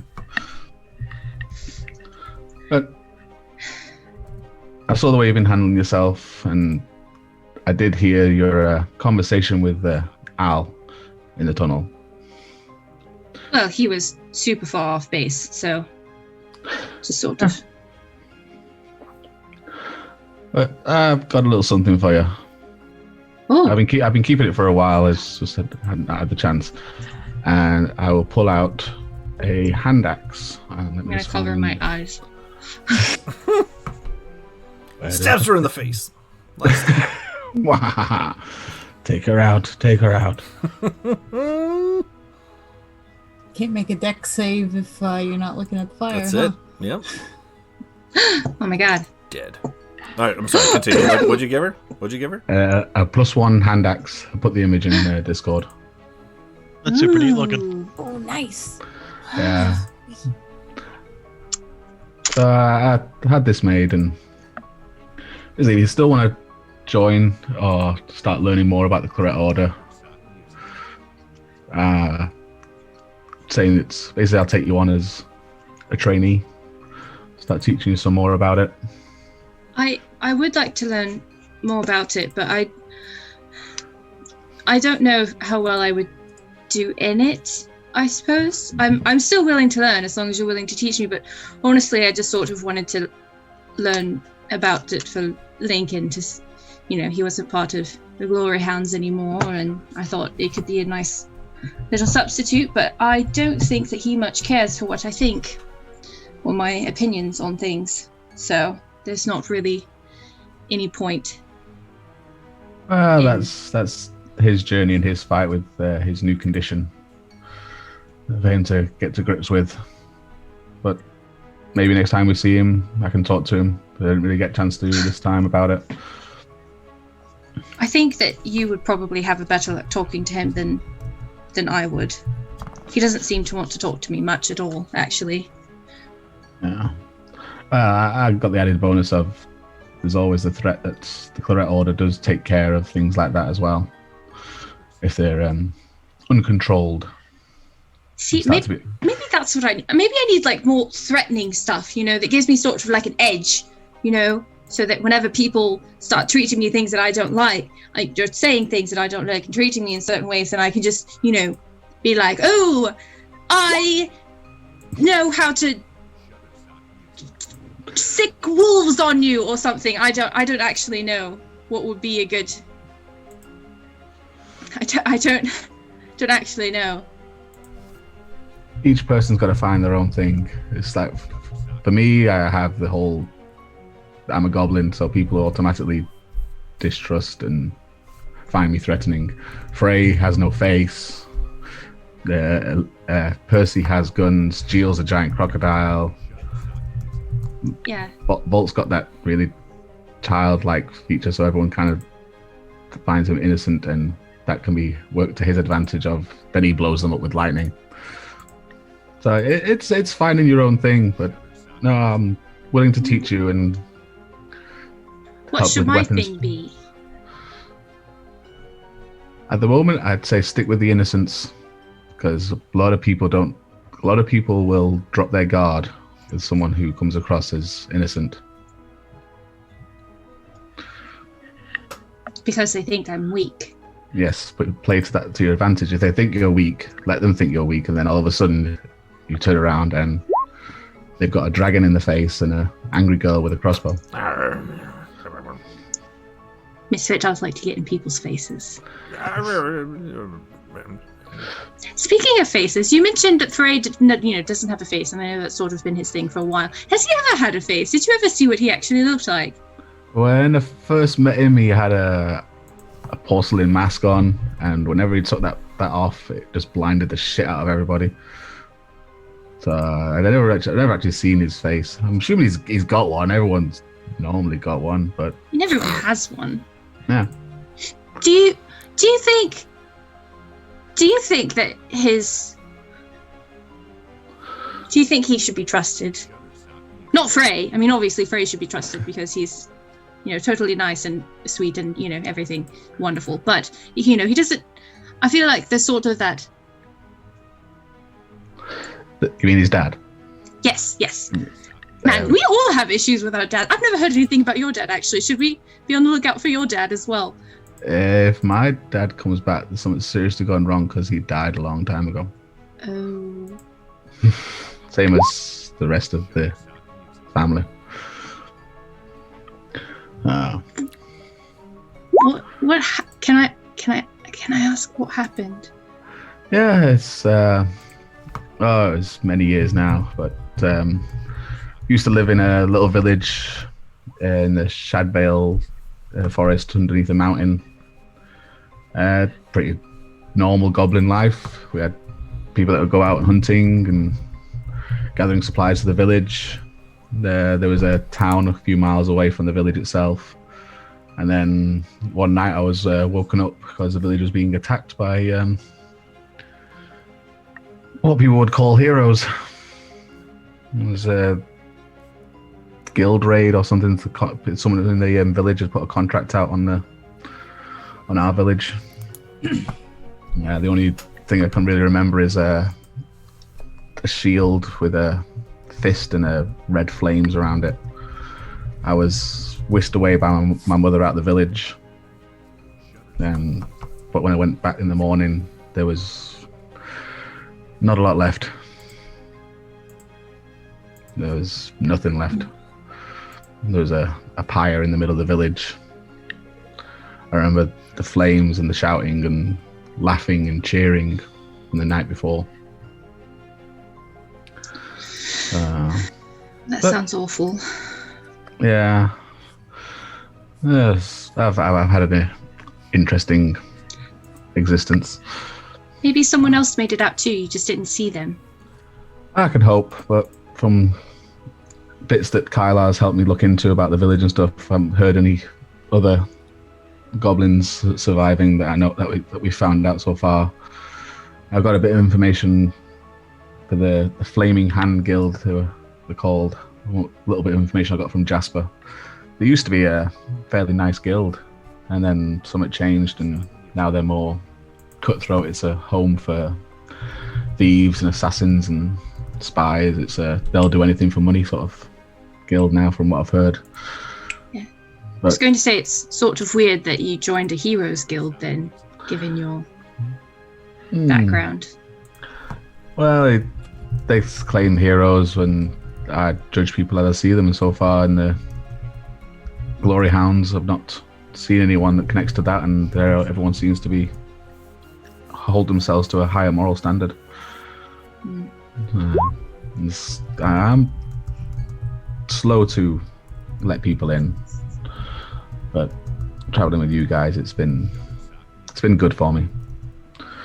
And there was traveling with Kyla for a bit when I first started with the Claret Order, to spend some time at the monastery and training and stuff like that. And then when I was allowed to leave with Kyla, it was seeing the world for the first time, really, for a long time. And then being allowed to choose my own path, to do my own research. So we should keep an eye out for Flaming Hand. Yes, I'm not entirely sure what's going to happen if I ever meet them or anything to do with them, but we'll see what happens. Whatever you decide, I mean, I'm sure we'll... Oh, I know you've all got my back. Yes. As you demonstrated personally with Al the other day. I just don't understand why people make such snap judgments about... I mean, they don't know anything about them. Yeah, people like that. I've got used to it over the years. I know I'm an odd sight in civilized society, a goblin. I've come to terms with it myself. I don't really care what people think, so I am who I am. How do you do that? It takes time to grow a thick skin. So there's no way to do it overnight? No, it's more learning about yourself and who you are as a person and as an individual. There's meditation methods that I was taught, and it's just about self-evaluation a little bit. What if you don't know who you are anymore? Then you are human. You are a perfectly normal person. Not everyone knows who they are. It's like, I heard a bit when you were talking to Percy the other day of how she's taught herself how to be who she is through her life and experiences. Frey is who he is, his military background and what he's learned so far. Geel will always just be Geel, because he's a giant crocodile. He doesn't care about nothing, except for red buzzards. So, and Volt's still a kid. And gargoyles. Don't forget the gargoyles. And gargoyles, yes. He wants to kill red buzzards and gargoyles, and that's his life, and he enjoys it. And I mean, at least he has a goal. yeah. It's setting yourself a personal goal of what you want to be, who you want to be, how you want to change your life. Because every day is a fresh start. I think the goal that I had whenever I first left ended up disappointing me, so now I just sort of don't have anything. And that's perfectly fine to have. You can just live each day as it is. You'll get there, you'll find something. One day something will strike out the blue. And you'll decide that that's what you want to aim your life at. Maybe. So, do you want to test out the new axe? Yes! So, Sticks will move it to slightly away from the group and go through. They start teaching you combat forms that he's learned, stances and things like that. Is there like a dead tree or something I can throw the axe at? You guys are kind of sort of out in the wilderness-ish, but for the sake Is there a cactus? For the sake of the conversation, once you guys get to right about there is a little bit of wooded area, so yeah, sure. Kind of later in the trip. Go ahead and make an attack roll at the tree. Oh god. Oh, that's good. I thought you said that's dead. Well, that's dead. Nope. That tree's 27. 27. Dead. Has a nice weight to it. Has a nice balance at the like the fulcrum point right at the top there. So it when the axe head spins, it continues the rotation. I like it. Actually, when you go to take it out of the tree, you actually have to get a good tug on it just to get it out of there. Cool. Seems like a cut deep. I like it. Very sharp. And then be careful. I don't know what parrying and do a bit of fighting, but nothing lethal, and just go through the motions. Yeah. Bit of What sparring, day- so to speak. What day did we work on your spell? Was that the first day, or did we do this the third day as well? The stick spike, that's kind of one of those things where you start to work on it towards the beginning, and maybe like halfway through you kind of figure it out and do. Okie dokie. Because you guys are like, travel, rest, so like in between all these different, rest times is when you look at the book a little more, look at the scroll a little bit more, work on like in your own little notebook, if you draw the rune this way, now if actually you want to draw it this way, a lot of Full Metal Alchemy kind of thing going on here. Can't just pop it all out at once. Just do a little research on it, and then towards the end of the trip, probably right around now, actually. This happens at nighttime, so probably that day. Okay. Well, then whenever we add the spell into your notebook, or to your spell book, it's going to have like hearts and smiley faces and like little misfits, like drawn all in the margins and stuff. Oh. Very, very cool. And then in the very bottom corner, she's going to write thank you. And during the sparrings, Sticks will have taken off his jacket and armor, and when he's wearing his undershirt, you'll see there's scars all across the bits of skin that you can see. They're not just battle scars necessarily. There's some that are almost following the lines of the body. So the do they look like magical scars, or? You asking me or asking him? Either one. Whoever will answer me. That's kind of important to know who you're asking that question to. As far as I'm concerned, they're more like surgical scars. But they're not just random slashes on piercing marks and things that you'd see from a battle scars. They're very specific in their areas. I'm going to file that away for later questions. Save as. Done. And when I cast the spell for the first time on the bike, it transforms into the beast mode. All the joints, there's blue flames. It's been from the magic itself. It's very, very fun. Nice. Ooh, who's a good boy? Gonna go pet the bike. Yeah, you also would get the sense too. Again, at first you don't necessarily hear any internal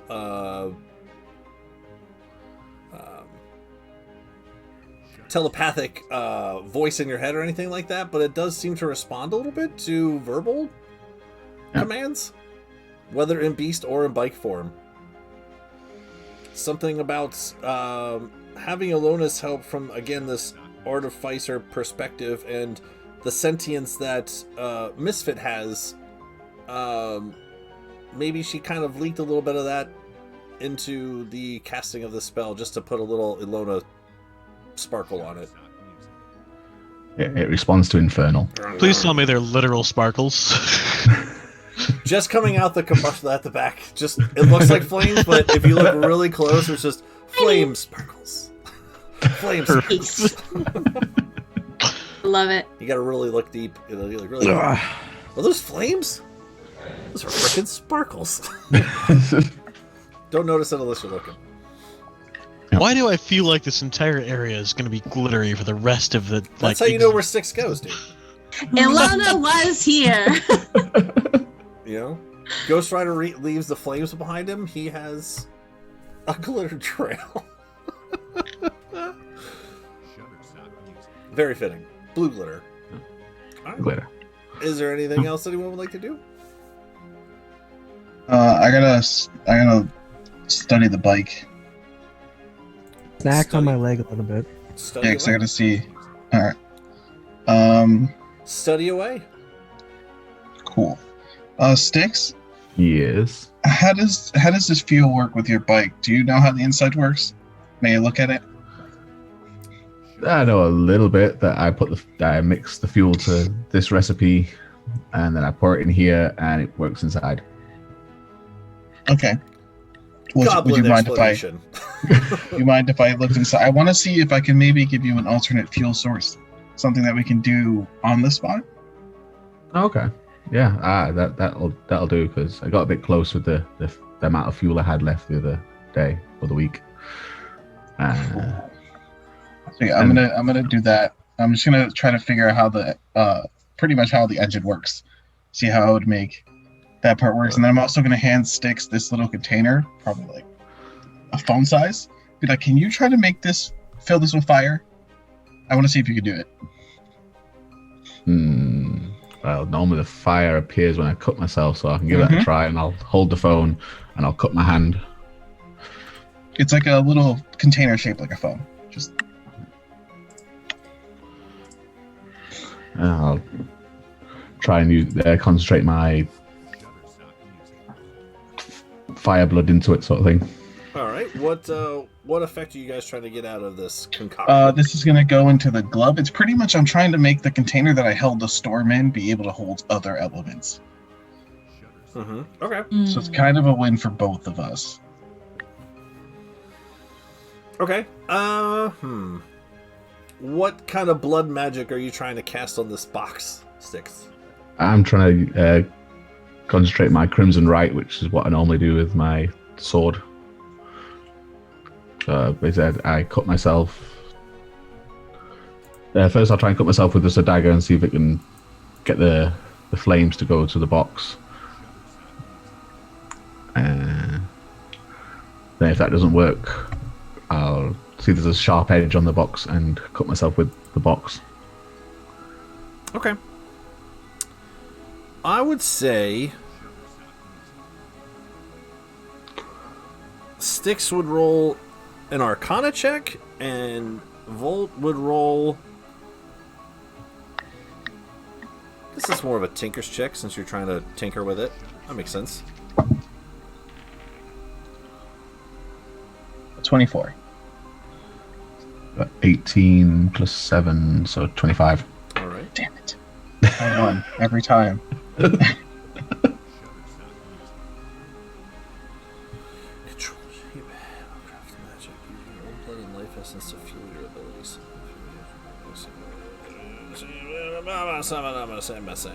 Sorry, I'm reading something real quick.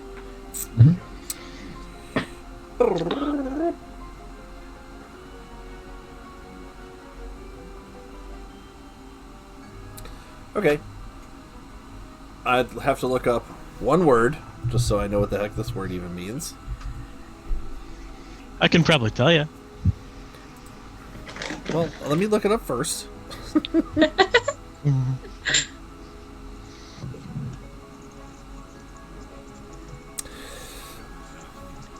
So what I'll say is this: since you guys roll pretty high, at first, it's kind of weird that you're just putting blood magic into a box. It doesn't seem to like lock in or connect or anchor to anything. Between the two of you, since you rolled pretty great, eventually Styx, you could take that dagger and you think for a moment about some of the runes and some of the rites that go along with some of the spells that you cast that you know are in your book and just that you know inherently from your Claret Order training. And much like any kind of like spells that you've seen before that can hold a spell, much like a very particular spell that you guys run into way back in the day with a table, you cast a very similar kind of anchor point rune where you cast it and it does seem to, as you try it a second time, the blood transfusions down into the grooves of the rune, and when you try it again, it does seem to hold it. So you do have this blue flame just sitting in a box. Just sitting there. Don't really know what you can do with it, but you have a blue flame in a box connected to this rune. I have plans with this. Also, I just need to see your arm really quick, and I'm gonna take a little measure just from your elbow to your fist. Just pulls out a random string, starts going around. Cool. Also, don't let me drink coffee. That gave me the worst headache. I had to literally shock myself awake. I did not like that at all. Coffee seems to be an interesting thing. One of the first I've only ever tried it a couple of times, and I find it's better if I add some of my other drinks to it. What other drinks? Alcohol. Oh. Yeah, I can't do that yet. Soon. Yeah. But yeah. Okay, cool. I'm gonna go play with the bike. Okay. All right. Let me see here. How are we doing on time? Oh, we're fantastic. All right. So, everyone got their mechanics and also any kind of side conversations they want to get on this week-long travel. Some people have changed their opinions about LVC. Some are relatively the same. For the most part, the Dingus Boys kind of keep to themselves throughout your travel. Some of the nights you'll see Lorian make some very eloquent dishes for everyone. Seems to take a lot of pride in cooking. If anyone wants to join, We gotta make sure that his cooking gets criticized by Jill. Yeah. If he starts to cook, I'll make him pots and pans and stuff. I would rather eat the plate. Mon ami, how did you do this? You just make it out of the thin air. Yeah, Alona taught me. Well, I watched Alona. Which one is that one again? I forget. The two The pretty really ladies, fun one. I forget which one. They just, By the way, if you have dibs on any of them, I will not look another time. They're both got my the other blood one. sisters. Oh, so they're Yeah. both up for grabs, huh? No. Well, you should definitely try Percy. She really likes being flirted with. No, no. Oh. And that is that one, as he points over. Yes, it's the one that's innocently making bombs. That's the one. Fantastic. Thank you, friend. I will keep that No in problem. my memories. All right. Considering the rest of his character design, I'm pretty sure that's a positive in his view. The one who likes to make explosives and go boom booms. Ah, that's a good one. Mm-hmm. So Yeah, we're she just makes sending. people drop dead. How is his cooking? Oh, it's really good. Good. Oh, nice. Well, for you, it's not. For I everyone mean, I else, take it's off great. my ring whenever I eat. If you so- take off the ring, yeah, it's pretty good. In fact, I- if you do any like hunting or anything like that, which I'm sure you did, I will try to, but I have a wheel for a kind of leg. wheeling so- around. If Gio wants to go hunt, I will cast fly on him. So he can Ooh, be a flying gator. this is not the first, and I'm sure won't be the last time you have been a flying gator. So yeah, you'd be fine. All right, so while I'm hunting, I just fly upside down, see the prey, and go and dive on it. I was inverted. Yeah. All right, cool. I'd probably bring him meats.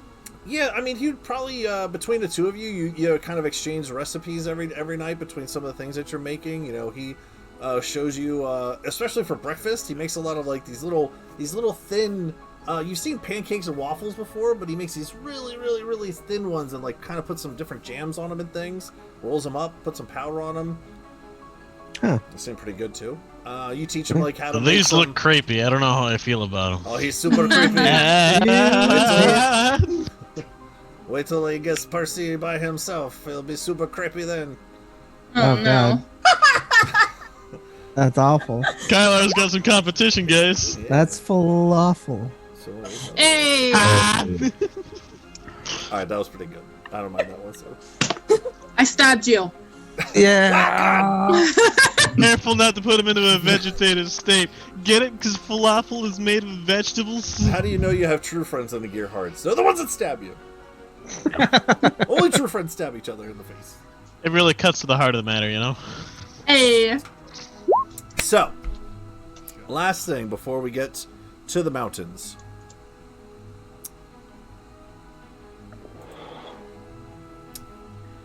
Probably about like the third or fourth night.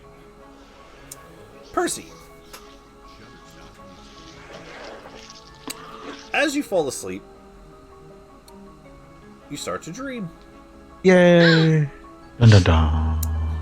And as darkness takes you into slumber,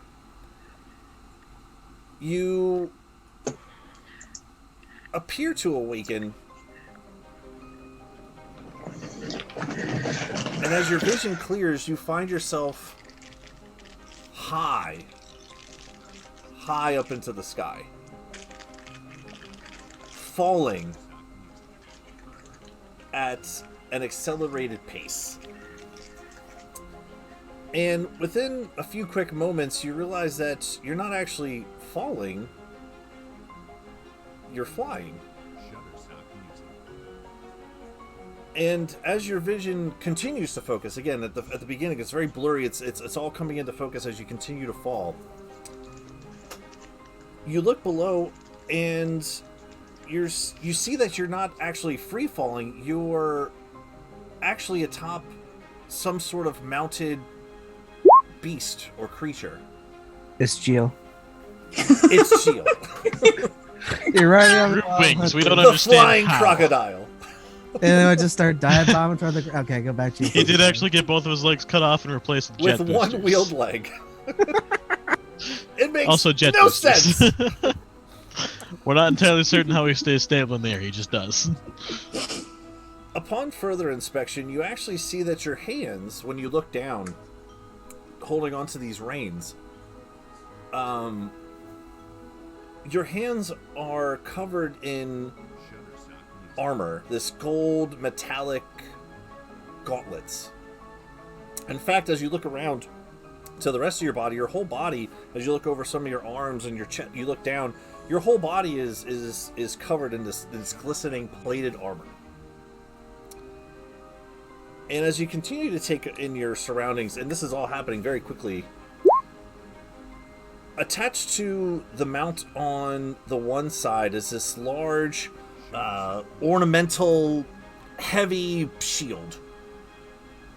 And as you look to the other side, you actually see, in this like kind of makeshift sheath connected to the saddle of this creature, is this long lance.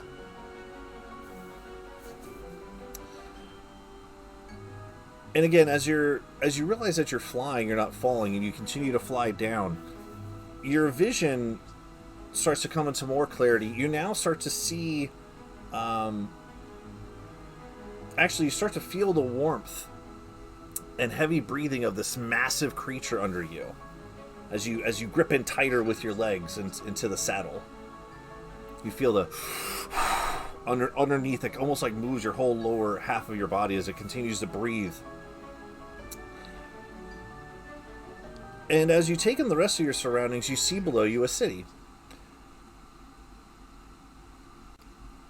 And off to the side, you see a massive castle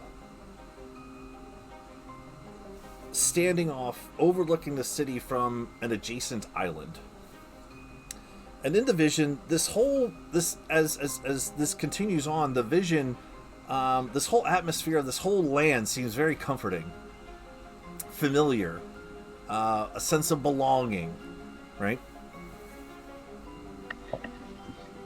And just as this whole atmosphere, as this whole surrounding area starts to click into view, this creature jolts, and you take an even more dramatic nosedive, and you go even faster and faster. The city getting exponentially larger into view as you start to cascade down towards the earth. And as you start to veer towards the castle, you cut and weave and curl around some of the tall peaks and spires that make up the castle surrounding area.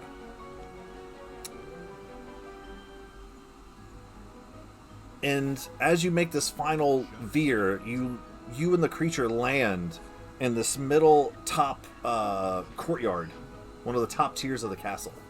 There's all these lower tiers down below, but you land towards the top. So real quick, are those spires in like a circle around it all? Are they what? Are they kind of like in a circle around this courtyard? Kind of, yeah. So would you say that landing was inspiring? Hey! This isn't your vision, Frey.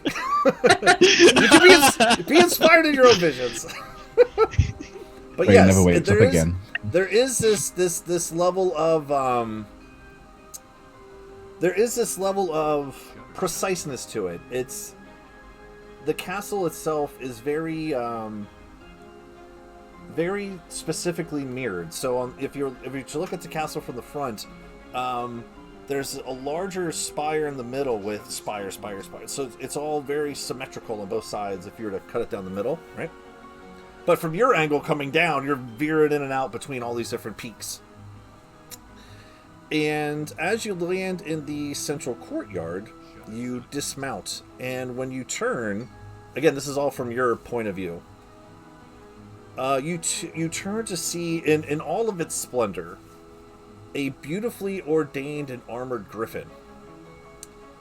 Pure white feathered head, large beak, and crystalline blue eyes. Almost like the sky itself. Uh-oh, did we lose somebody? Dark brown feathers on top. Oh, she's back. And as you walk away, the griffin kind of flutters its wings a little bit as it kind of shakes out the flight that you just took.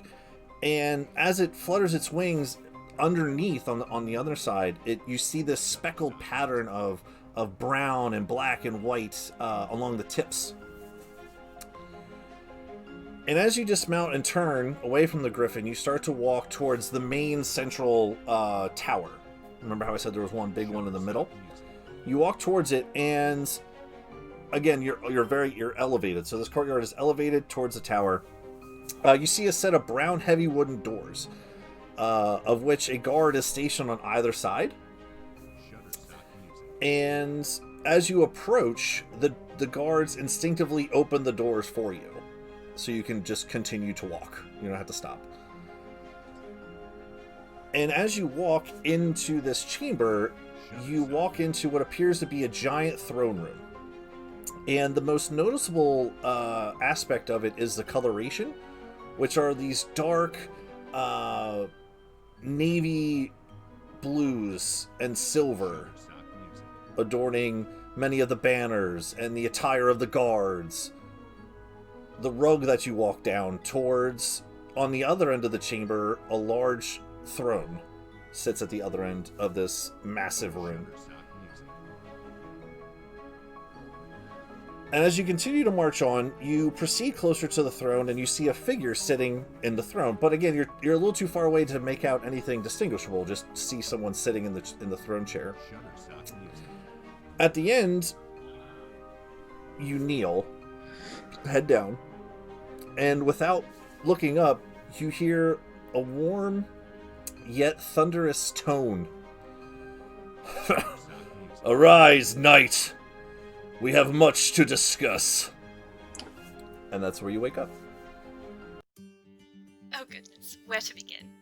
Growing up in a bunker alone with only her father and her mechanical dragon, Misfit, Ilona Lewin often felt isolated and alone for the first 24 years of her existence. Forbidden from venturing into the apocalyptic wasteland she was told lay beyond the bunker door, she often dreamed of having her own adventures. After her father left one day and never returned, she had no choice but to leave home and was enthused to discover the world that she thought had been destroyed was so alive. There was so much beauty, so much wonder, so many new friends to meet, and Ilona wasn't going to waste any time. She set off with nothing but her father's coat and her mechanical best friend to find answers to so many of the questions she had. Did bees really have knees? What did the ocean look like? I wonder if there are actually fish larger than dragons, like I've read about. There were so many adventures to be had. So why had her father locked her away and kept her from knowing such a wonderful and magnificent place filled with so many great people? Ilona made friends with anyone she had even half a conversation with, but soon found herself closely bonded with a group of adventurers training to be part of the Glory Hounds, a marvelous guild that she had already accidentally sort of stumbled into, but she is officially a member. Probably. Choosing to stay with these gearhearts, Ilona soon began to learn that this world was not as perfect as she first thought it to be. So many friends in this world would lie and hurt people. There was a darkness to the world that even she couldn't avoid seeing. But never fear, this girl was raised on fairy tales, stories where monsters were always slain, good always triumphs over evil, and the heroes always stand victorious. It's going to take a lot more than evil plots and devious villains to make Ilona, regret ever leaving that bunker. Freylost Akra has always been a strong-minded sort, even from his early days among the orphans abandoned at the gates of Grimjaw's compound. He was hand-selected to undergo training to become an elite shock trooper under the God, Tyr, to maintain order throughout the known lands. He maintained this reputation during his training, holding a standing record for returning other platoons as lost flags, as well as a record for the most successful captures on training missions and the most, disciplinary paperwork for refusal of orders. He was an excellent shock trooper with a bit of a mind of his own, and may have risen high among those of lofty ideals were it not for that day. That fateful day, wherein he was ordered to take part in the summary execution of a small village of reformed criminals for not more than seeking a better life than the one levied upon them by the prisons they had slowly broken free of. You see, while the rest of his squad saw hardened criminals, Freylost saw people trying to make the most of what they had, far away from any who could come to harm for it. While the rest of his squad fell too, Freylost fell away, off into the wilds until he hit a point where he could run no more, drifting off into sleep. In his dreams, he was made an offer, a chance to understand why the world behaved the way it did, why it could be so brutal, so unforgiving, and more importantly, how he could change it. All he need do was step away from his home and squad, and continue seeking power under the guidance of this new force. He awoke with an unfamiliar mask, an unfamiliar guide, and an all too familiar need to take action. Well, hello there. Name's Gilash Woodtick. My friends call me Jill. I'm a lizard folk, as you can plainly see, and this here is my introduction. I was born in what most Soskins called the Savage Swamplands. I, however, called it home, till I was run out for hunting too much. Bunch of bull. They were just jealous I was better at hunting than them.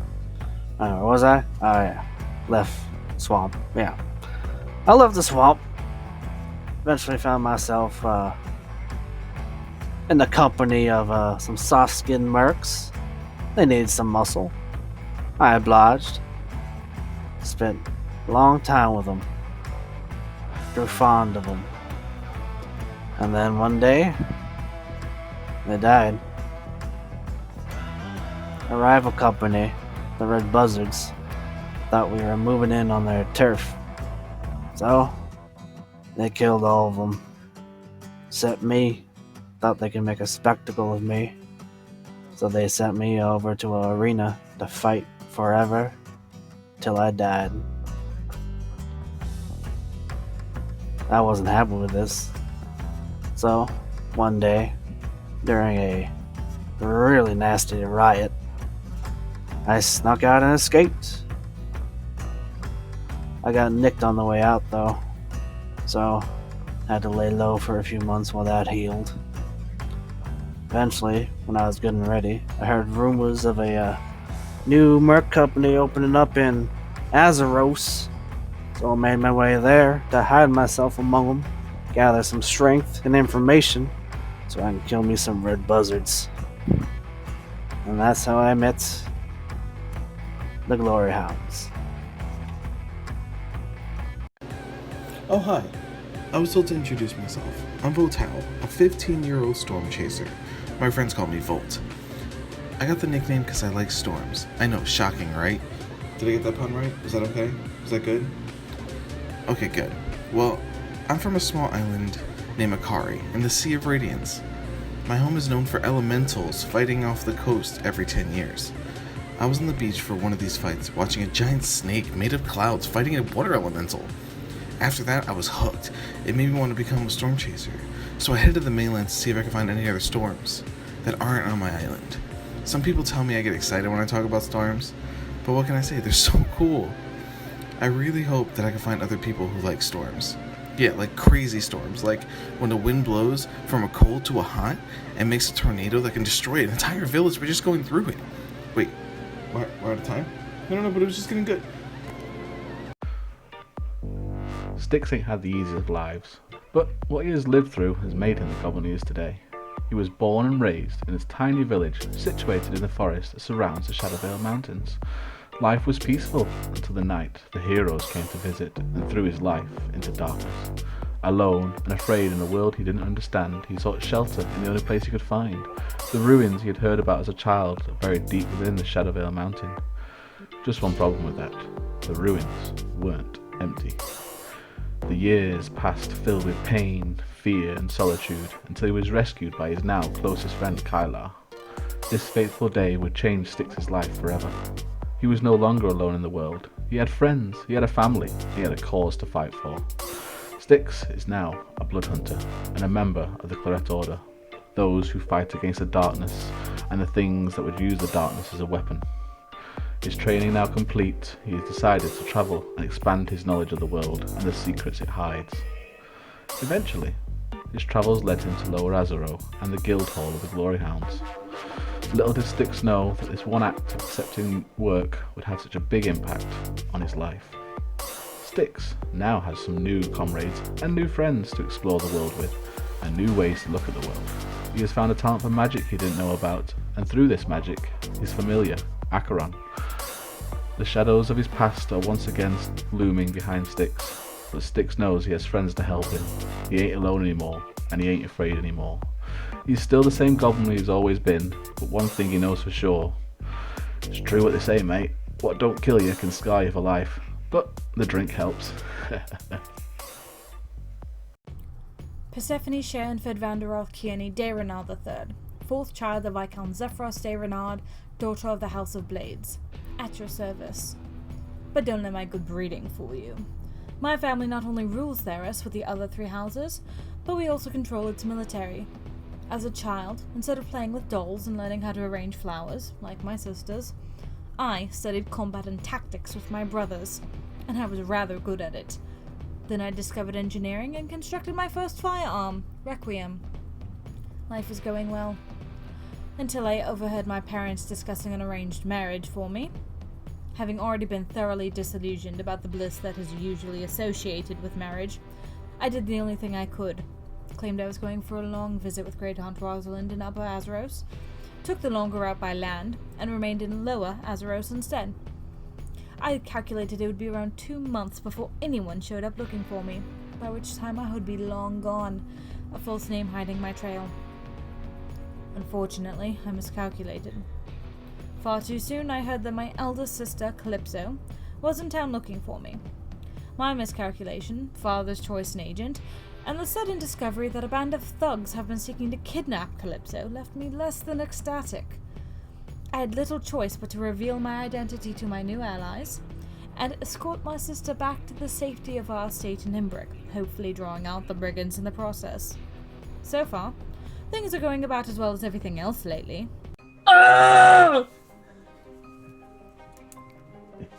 Okay. Alright. Cool. Yeah.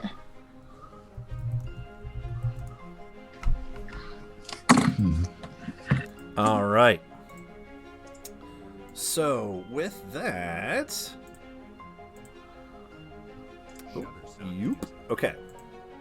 So with that, you guys make your way to the Grim Mountains, and as you approach the outside, again, probably about like here-ish. It's not too hard to see.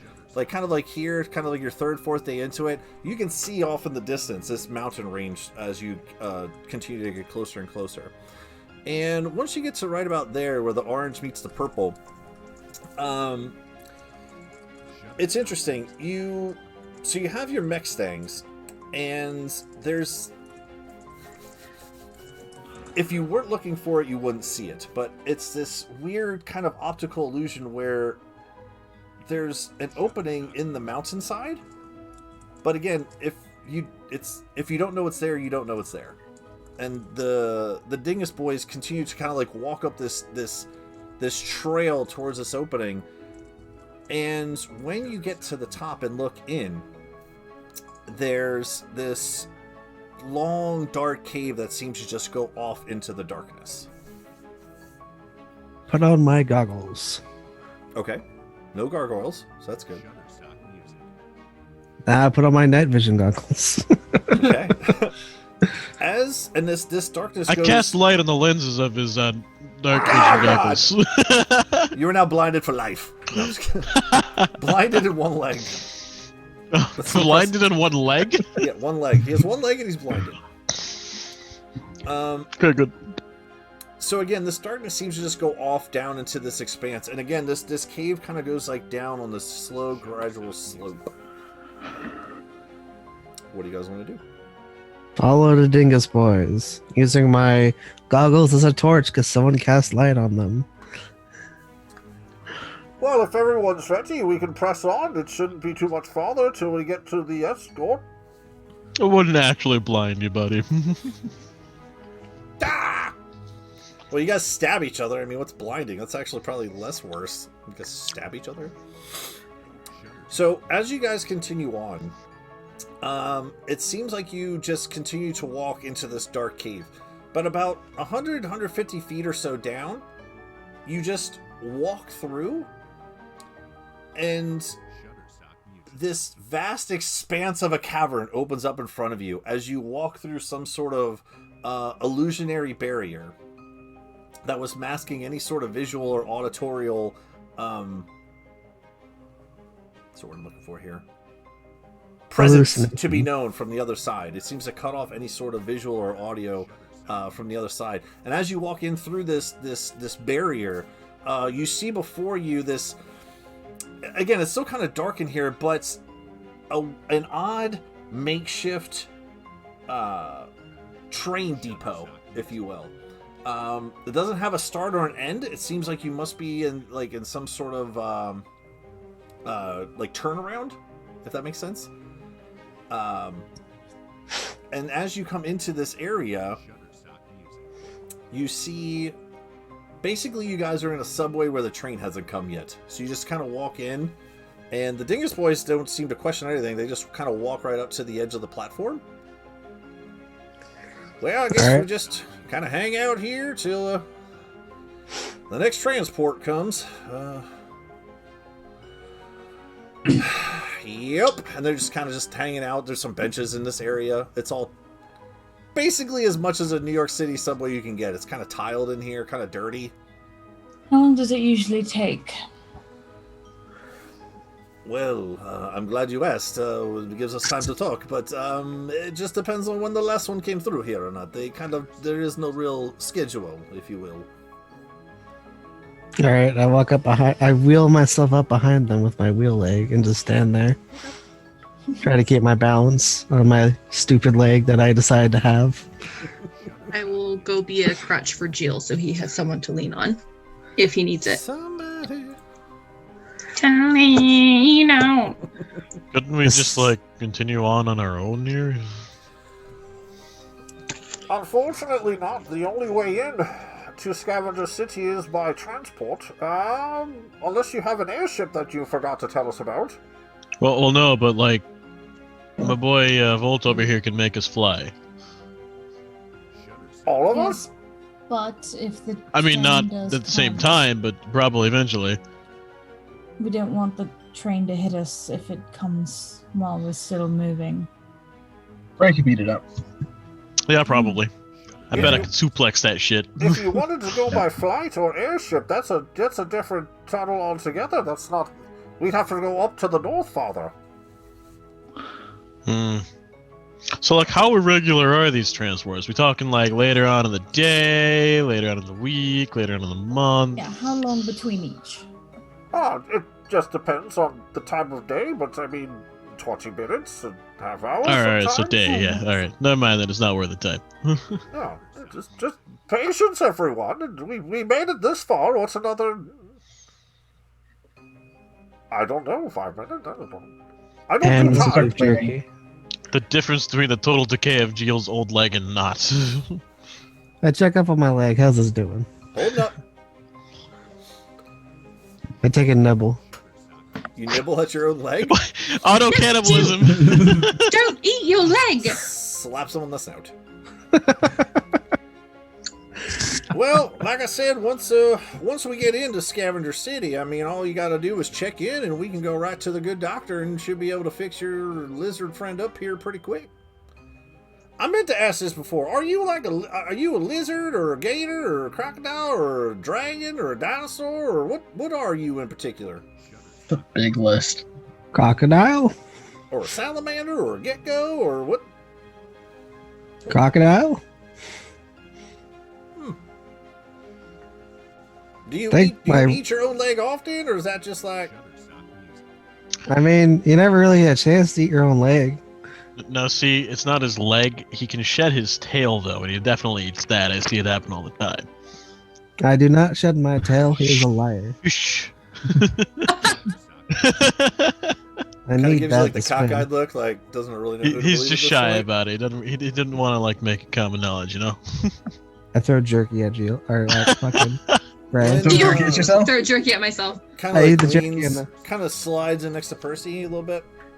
So when the transport comes, if you're not sitting with anyone, I would be more than happy to escort you onto the transport. Gentlemen, quite refreshing. Puts his arm out for the arm hook. I'll take it. Cool. And as you do, you can actually hear coming down the tunnel. Actually, a sort of a familiar sound, but a little more clankety than what you remember, and a little more rustic and a little more beat up. But a very similar light train that you guys had experienced before comes like a beat up monorail system, basically at this point, like from Disney. As the transport stops, it's a little tight fixins to get in here with your mech stangs and things, but it is decently big enough that you can still fit. Percy's gonna scowl at the condition of the train. That's pretty beat This up. is definitely not in brick.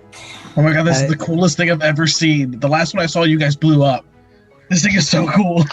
And in our defense, we didn't really blow it up so much as. Wait, no, you weren't there for that one. No, I just saw that it was blown up when I got there. Right. So when you guys found me, while that I was finding like you. a mechanical dragon. It wasn't us. You as blew up good a as- dragon? Oh, what? Yeah, I mean, we Yeah. did blow up the mechanical dragon. That was pretty fucking baller, actually. Yeah. I You know, sit in front our of buddy Frank's Saucer, story. he actually like turned into a giant fucking ape inside its mouth, and like it caused the jaw to like unhinge and it broke some shit. It was pretty cool. Yeah. But yeah, we blew up a giant mechanical dragon, stole its heart. Jill tried to eat it. Percy wouldn't let him. It was a whole thing. Wait, is I that what started that big ball thing was? Oh Yes. yeah, that big ass ball of liquid. Oh. Yeah, that was the dragon's heart. That No, makes I more start sense. loading everything onto the train. I guess. There was this total asshole named Gary, right? Ah, fucking Gary. Ah, fuck Gary. What did he do, huh? Right. So like we were in the process of dealing with some bandits, well, backups to the bandits who we kind of scared off, I guess. Irrelevant. Working on getting them to like go the fuck away, peacefully. Then Gary comes out being an asshole, like trying to pick a fight with him, and then they gunned down an entire passenger train full of people. It was fucked up. It's all Gary's fault. I could see how that would be a problem to invoke violence when there is not necessary, eh? Yeah, I mean he's kind of dead now anyway, but probably shouldn't speak ill of the fuck dead. him, But fuck that guy. Everybody killed. Did you like him? As he looks over towards Percy, did you like this Gary? No. Oh, well then, yeah, fuck that guy, yeah. I don't like Bolt's him. also looking at that situation Yes, like, why is he not shot yet? I don't understand. This is not how it works. Well, no, wait, he was shot. No, not Gary. Lorian? Who? Who do you mean then? What? I'm gonna go to Frank. I tried to like send the guy to Percy so that she would scare him, but she's talking to him. It's not how it works. God, she manipulates the shit out of everybody that does that. This is exactly how it works. He'll take you over to one of the benches and just like take out this raggedy old like handkerchief kind of thing, just kind of wipe it off and offer for you to sit. No. See, like you see how she has him like putty in her palm of her hand. She's gonna use that shit as long as she can, and then threaten to shoot him later. Oh, it's a multi-step process. Okay. Wait. Bolt is gonna sit behind them so he can watch. So after the train docks, it's like a 5 or 10 minute ordeal. You are the only ones currently at this point, access point, loading on. Everyone just make what's your basic passive perception? Passive perception? Everyone's 21. Everyone's over 10s, right? Okay. Yeah. It's kind of hard to see, 21. but you can actually see between some of the different trains. It does look like there's other figures down some of the other cars. But that's about it. It's a very long platform. You guys just walk into one of the empty ones. All right. Unless anyone else has anything else. It's a little bit of a hike on this thing because it does make frequent stops. The next part of the journey takes about 6 hours total. Just in this light car. But you will arrive at Scavenger City. Again, this was like the morning that you got there, so it's going to be like kind of afternoonish, 2 o'clock, what we would call. However, as you're continuing down these tunnels, again, one noticeable feature besides every docking point is how very dark it is. On the inside of these monorail cars, this light rail car, there are these very reminiscent of what you saw in Imbric before with the lighted lanterns, right? It's a faint glow that kind of just goes out throughout the cars as you're going, but I mean, there's enough light in there that you could still have conversations or talk or read or anything that you got to do. It's a very dull glow, though. So again, as you go deeper and deeper into this mountain, eventually you do get to the final destination, which is Scavenger City's exit port here. And one of the first things that happens is once you get off is much like where you got on before. It's a very enclosed area where as you start to walk and kind of follow the rest of as you start to walk, you do see other passengers emerge from their cars. So there's about 30 people down this way, another 20 down this way. Some are unloading different cargo. Some have these big like wagons full of like some sort of scrap metals or something like that. Everyone seems to have different intentions here in the city. Let's put it that way. Everyone's passive perceptions, you don't really recognize anyone. The only thing that you would necessarily see that makes any sort of connection would be that they are actually dressed kind of similar in terms of very scrappy looking. Alvisi and Thavik and Lorian, a lot of mismatched pieces of armaments or clothing or attire or anything like that. In fact, Ilona, the one thing that you would see that kind of jumps out at you is there is someone that you kind of see eventually come, and you see this kind of like hawk-like creature kind of fly in, and as you see it land, it's actually an owl, but the owl itself is very actually, Percy, this would probably pique your interest a little bit. It's like kind of clockworky in a sense. You notice because in the back, you've seen the professor's clockworks before. They have this big hole in them where the keys go to turn the clocks. You would notice a very similar kind of keyhole contraption in the back of this owl. It's like as it lands on this guy's shoulder, it just walks in. Let's see, anything else? Get a good look at to replicate. Yep. Yeah, You want to look at it? Mm-hmm. Oh God. 21 perception passive to gather what I can. Okay. And everything I see for a moment. Basically, what you would gather just from kind of looking at it, besides the fact that it kind of is very reminiscent of Misfit from when you first saw him, a lot of haphazard pieces kind of duct taped together. This owl is made of like different pieces of like pipes and metal. Again, the clockwork thing jumps out at you. And you remember also before the professor was working on that little kind of sparrow bird kind of contraption, you piece together that it's relatively similar to that, just bigger. Where's this doctor guy? Oh, yes, the doctor. We can take you to him as soon as we check into customs. It's really the only law here is that everyone gets documented, I guess, coming and going. That's the only real rules. All right, let's go. So it takes you a little bit to get, but as you eventually, get in line and start to work your way up to the front. So hold up. You guys only have one law here? Like just the one? You don't even have like a decent general code of ethics or anything? Let's see here. Don't steal unless you are good at not getting caught. Don't kill anyone unless you're really good at not getting caught. Not to say that anyone here is going to lawfully seek any sort of justice for you, but if you have friends, perhaps they might. People look the other way a lot here. Well, shit, I mean, about... I'm all for bending laws when they're causing issues, but like, not even laws are kind of like the mortar of society. Without any sort of guiding principles to a civilization, it's bound to fall apart. This is unlike any city you've ever seen, then, my friend. Yeah, there's a difference between laws and principles, so... Well, yeah, but like, laws guide the your... principles of the locale. Your friend gets it. Or they're built upon them. I mean, either way, cause effect, you can point towards either direction on that sort of thing. This is going to be quite the experience for you, then, my friend. He kind of like slaps you on the shoulder. The other one, not the big, hulky, weird-looking one. What's the sentiment for visitors that elsewhere hold authority? Are they looked down upon or treated as equals? Well, to be quite honest, I've never met anyone of any sort of nobility inside or outside of this place, so... Oh, that you know of. Oh, it's a pleasure to meet you. Oh! He kind of looks over towards you, very surprised. Yeah. Oh. From Wait, Embrick. are you Prince? Yes. Are you a prince, or? I look at Percy. Yes. Right? Is that what we are?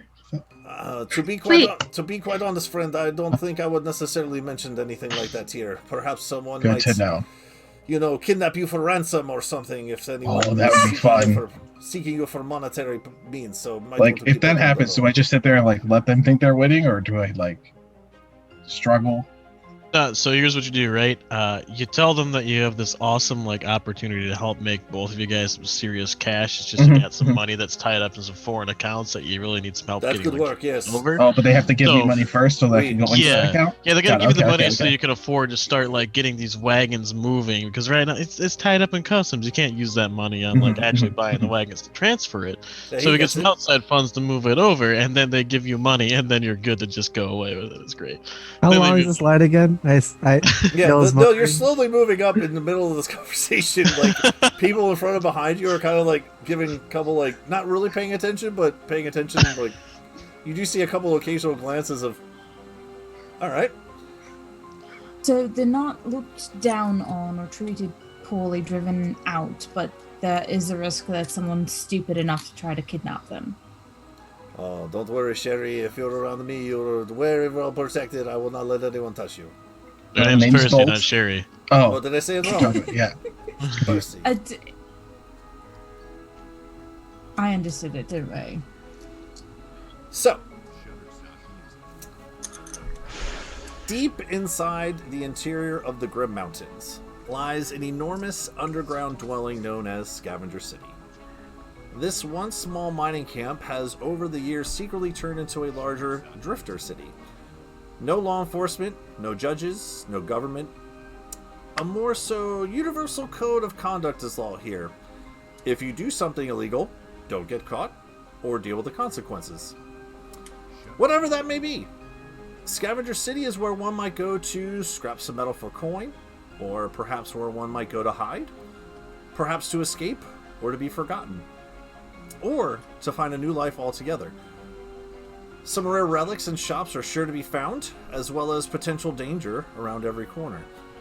Be prepared, and always watch your back. Scavenger City is full of wild riches along with unforeseen terrors, if you are not careful. Upon entering through the access tunnel, standing before you is a large expanse of an irregularly laid out underground city of hustle and bustle. Lights, buzzing noises echoing from the inhabitants below.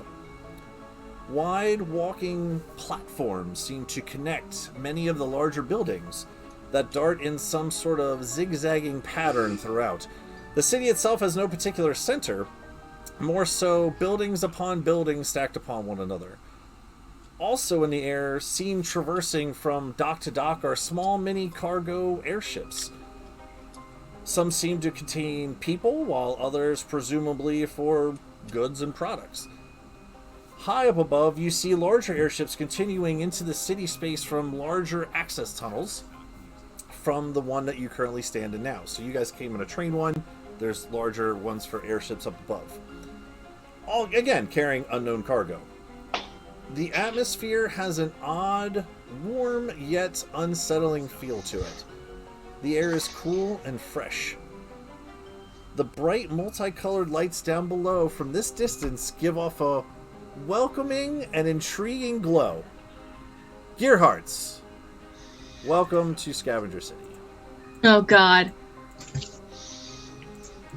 I'm gonna burn this place to the ground. And if you look, you should now see in your notes Scavenger City. I like. So again, you can see those very large kind of platform walkways just snake all throughout this place. High up above, you see large airships going from dock to dock, port to port. And at your discretion, the Dingus Boys, to fulfill their promise, kind of closing off the deal with you, will walk you towards Dr. Goodfellows. Let's go. All right.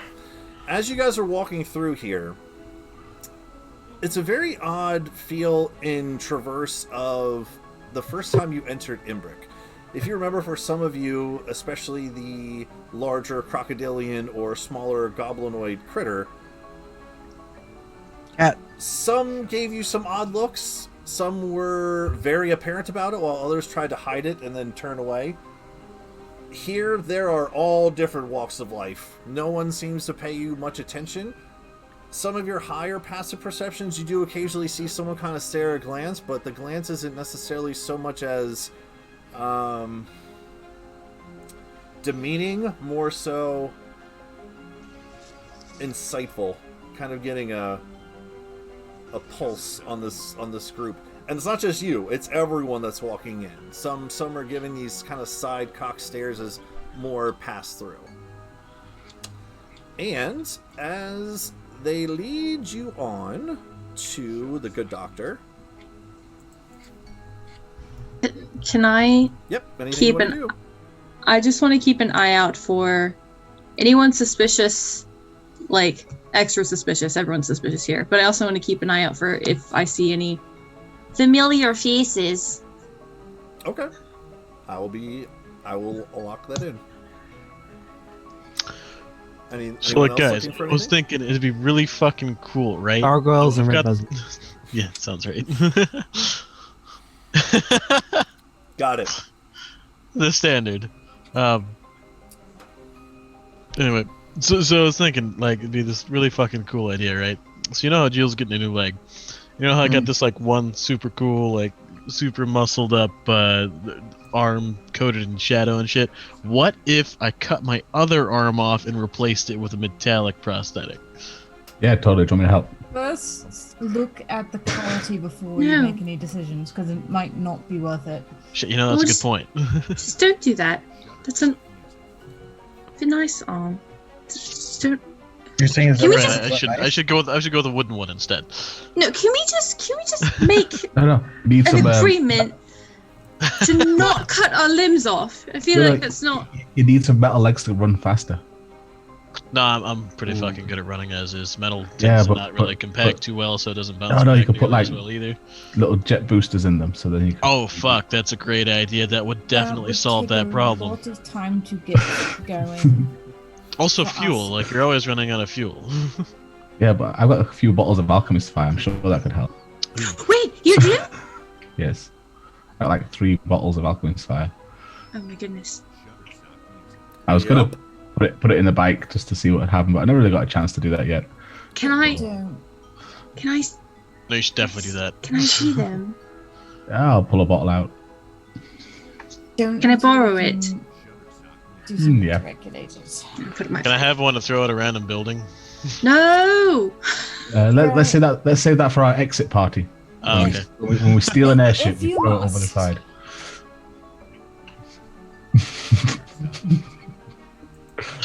You know, great when she does I that look. fucking love giving Percy like an Yeah. aneurysm, but maybe we It shouldn't would yet. cause it would cause less chaos for me to just openly announce my title in this place than what you all tend to suggest. As you say that, Percy, you see Volt just start to wander off on a different direction. Just starts walking off, upside down Volt. map in hand. Just Bolt, No. Vote. What? follow us. But Stay with the group. workshops. Don't. It's so much to touch. There's so many things. And there's time. We have, and I'm gonna pat Lorian's arm. We do have a guide. No, that's Lorian. Oh yes, that is me. Yes, of course, I am your guide. I will lead you through the vast city of scavengers, sir. Can show us wherever we want to go. Oh, Also, I we will kind of got show that you wherever you want to situation go, madam. where Yeah, we yeah. were. But first to the good doctor. Yes, we must take care of Jill first. Wait. Yeah. Wait. Wait. You see, like Lorian start to walk, and then he stops walking. All right, take your time. Oh no Your friend This your friend is not dying from his leg injury. He's fine. He'll No, be you good you for- guys go ahead. That wait was for me. Oh, okay. Oh, okay.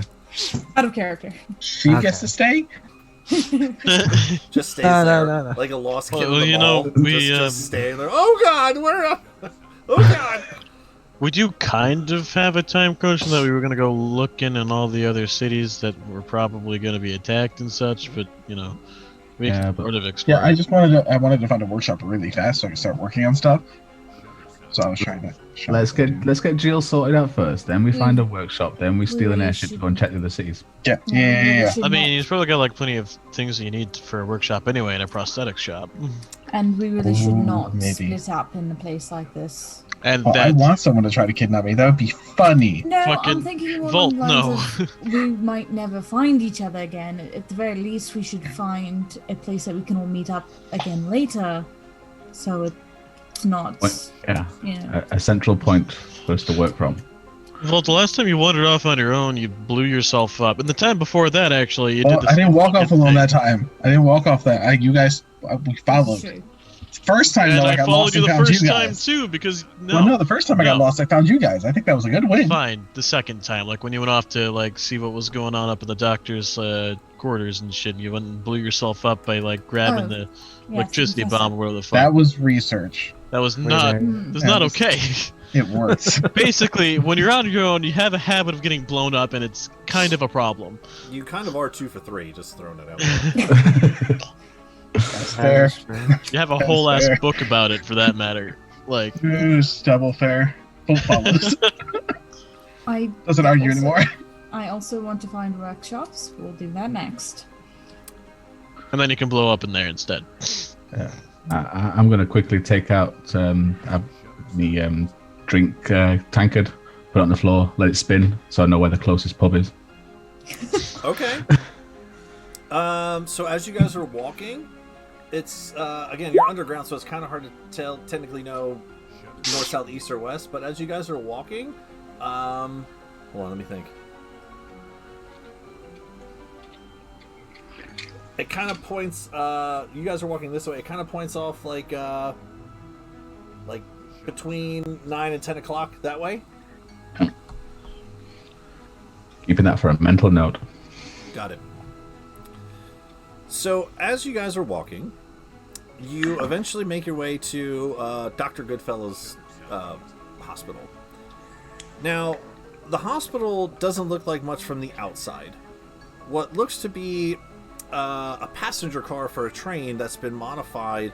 You actually see very similar treads to your tank on the outside of these train cars. The outside could use a new coat of paint. However, there is a bright white square with a red cross painted beside one of the side doors. Looks to be relatively fresh. Just above the cross, under a small awning and a dimly lit, there's a small bulb polished with a wood plaque that says Dr. Oregon Goodfellow, MD. Inside the car, which we will get to in a second, has a sitting room that has a bench on either side, a small seat on either side of the door. Can seat 6 people relatively comfortably. And the main car has cots on either side stocked high that can be folded up out of the way for more space, which we will get to in a little bit. So, as you guys walk in,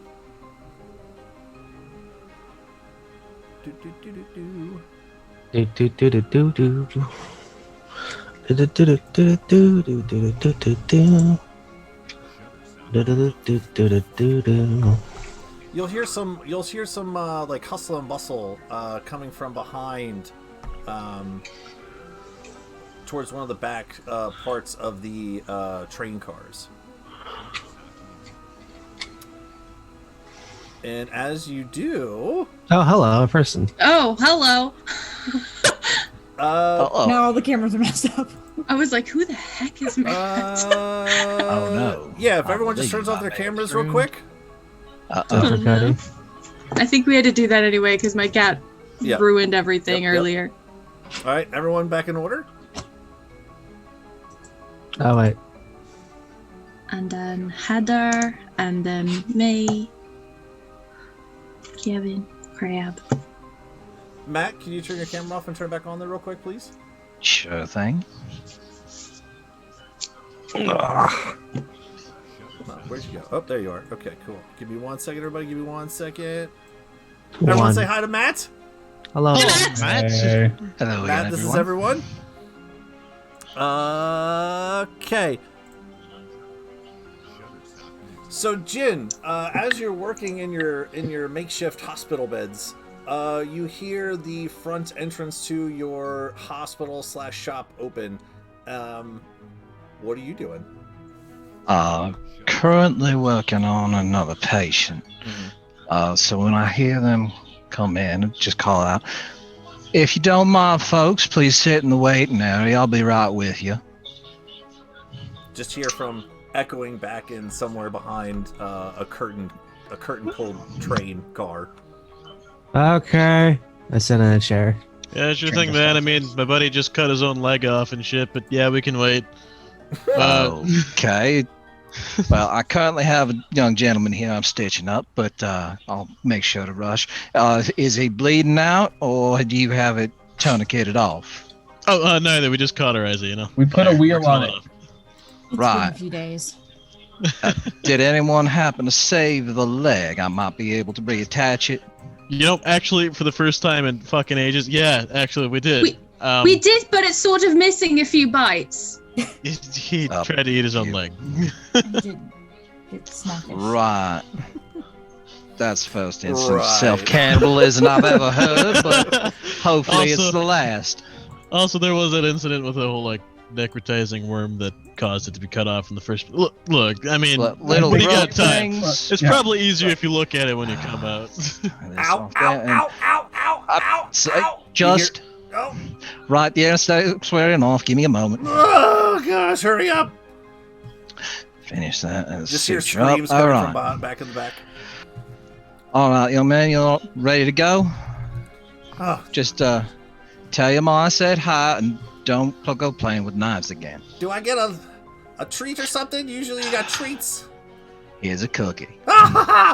You'll see from behind a small human child just dart I out. go to chop off my own arm. No, Volt, stop. eating some sort of confectionery cookie treat as he just runs past. Doesn't even bother to look at any of you. Just runs right out. Thank you. Following behind would be Arjun. Okay. Please, by all means, Jin, tell everyone what they see when you walk out from behind the curtain. So you see a short fellow, halfling-sized, in dark scrubs with an orange gloves and orange face mask. What looks to be probably a long braid is coiled up behind his head and then tied into place with a head wrap. His gloves are currently a little bit bloody from previous work, but once he sees everybody, he goes over and begins washing up the gloves. Right. I have a couple of open beds if y'all want to sit down. I'll do a bit of triage here. You mentioned necrotizing worms. Oh yeah, I mean we got rid of it already, but on-kick nest, it was a rough time. Right. You did make sure to check the wound to make sure nothing was left behind? I mean, he cut the whole ass leg off to prevent it, so I think we're good, but... Oh, so no one else got bit. All right, good. It wasn't a bit thing, it was like burrowing inside. It happened to Percy too, but I think she took care of that on her own. So he dug the worm went into his leg, he chopped off his leg, then he bit the worm. Yes. A bite for a bite. All right, I can get behind that. And ever since him being a giant ass crocodile, his bite was a bit worse than the tiny worm. So, I've seen the pictures, but does anyone want to go through and describe themselves? I'm a large crocodile lizard folk man's. Green fin on the back of my head. I have a bowler hat on, and I'm wearing bug armor right now. And I have no leg. It's a wheel. That's a great place to start with Geo, the on-kegged, armored, one-legged crocodile man. That's a good start to the group. Right. Go ahead, keep going, gang. Twice the skin, but only one leg. Yep. We got the chatty fella you've been talking with so far. He's a relatively middling height, awesome arm man, shirtless entirely, kind of pale and covered in some scar tissue that's a little bit more apparent than you'd really expect to see in most cases. Other points of interest, the fact that he apparently has no face. It's just like a void of black mist appearing there, which appears to spread down his right arm and hardens into a dark carapace, ending off in like a clawed grip. Outside of that, he is wearing a whole ass boar cape hood, and seems to be pretty much a walking armory, just any weapon you can think of hanging off his back or his belt somewhere. Not just a whole boar, but a whole ass boar. Got it. Damn right. Whole ass boar. Yep. In contrast to that extremely edgy and intimidating figure, I'm a half elf with like an absolute tangled mess of hair that's kind of in a bun, but it looks like it's just kind of like stuck there, and a bright rainbow scarf. And I used my hat of disguise today to have no sparkles and no ribbons. What? But it is still rainbow. Because rainbows were not taken off the table. That's fair. So yeah. That's fair. She's got like very brightly colored everything, half elf, and she's got like a little mechanical dragon, and then an even smaller mechanical dragon that's like sitting on her shoulder. Missy. You have tears of dragons. I got it. Yes, I am the mother of dragons. Mechanical. Got it. Mother of mechanical dragons. Yes. Did figure that out when we were fighting the big one. Yeah. Right? I mean, he was a rebellion child. He had to go. There's always one. Did you ground him? I don't. In a way, yeah. Quite literally. So, Percy's human, young, she's about 18, kind of average height, studded leather armor, long blue coat. She's got 2 pepper boxes and a short sword and a bag of holding that probably has way too much gear in it. I think that's all that really stands out for her. Oh, the white hair.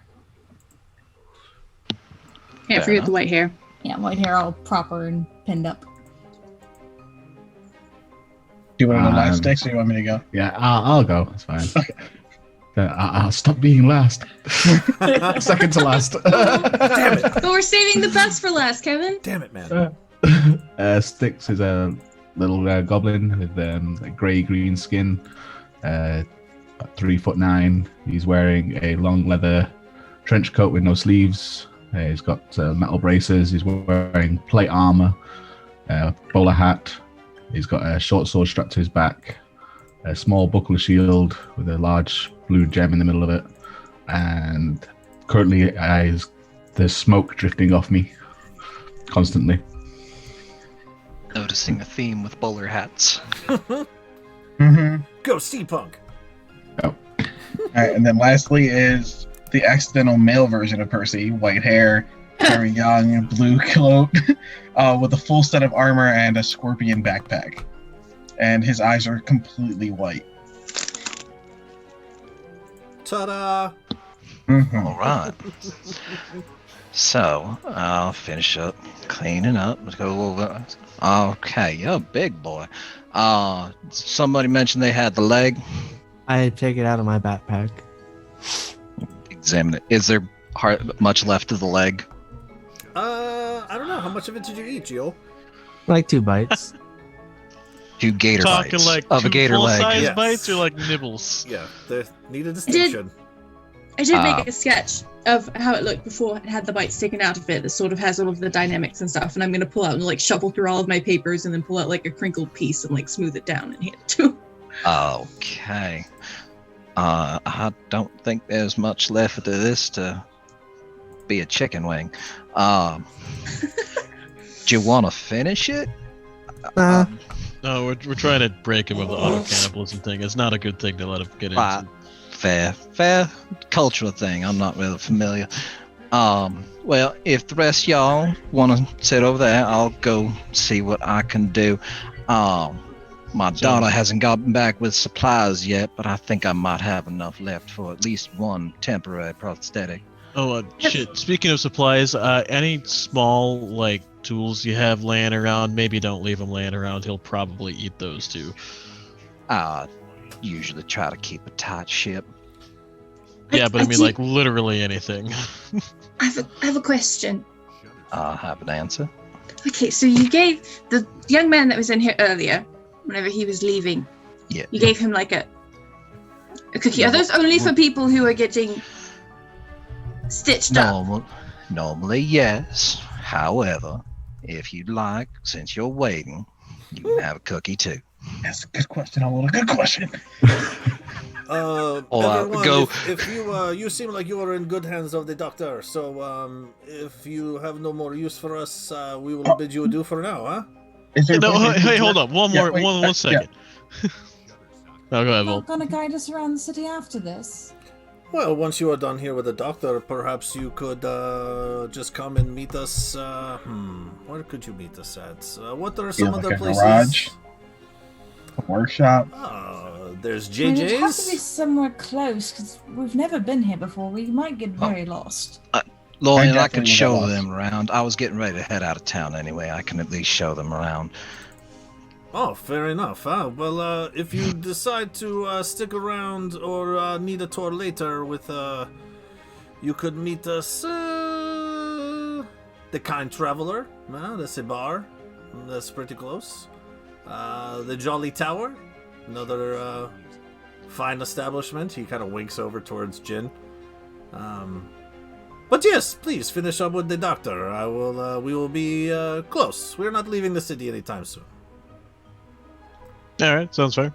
Doctor? Right, she didn't shoot him once. Lloyd, if you see Hope out there, tell her to hurry on home. I'm kind of needing supplies right now.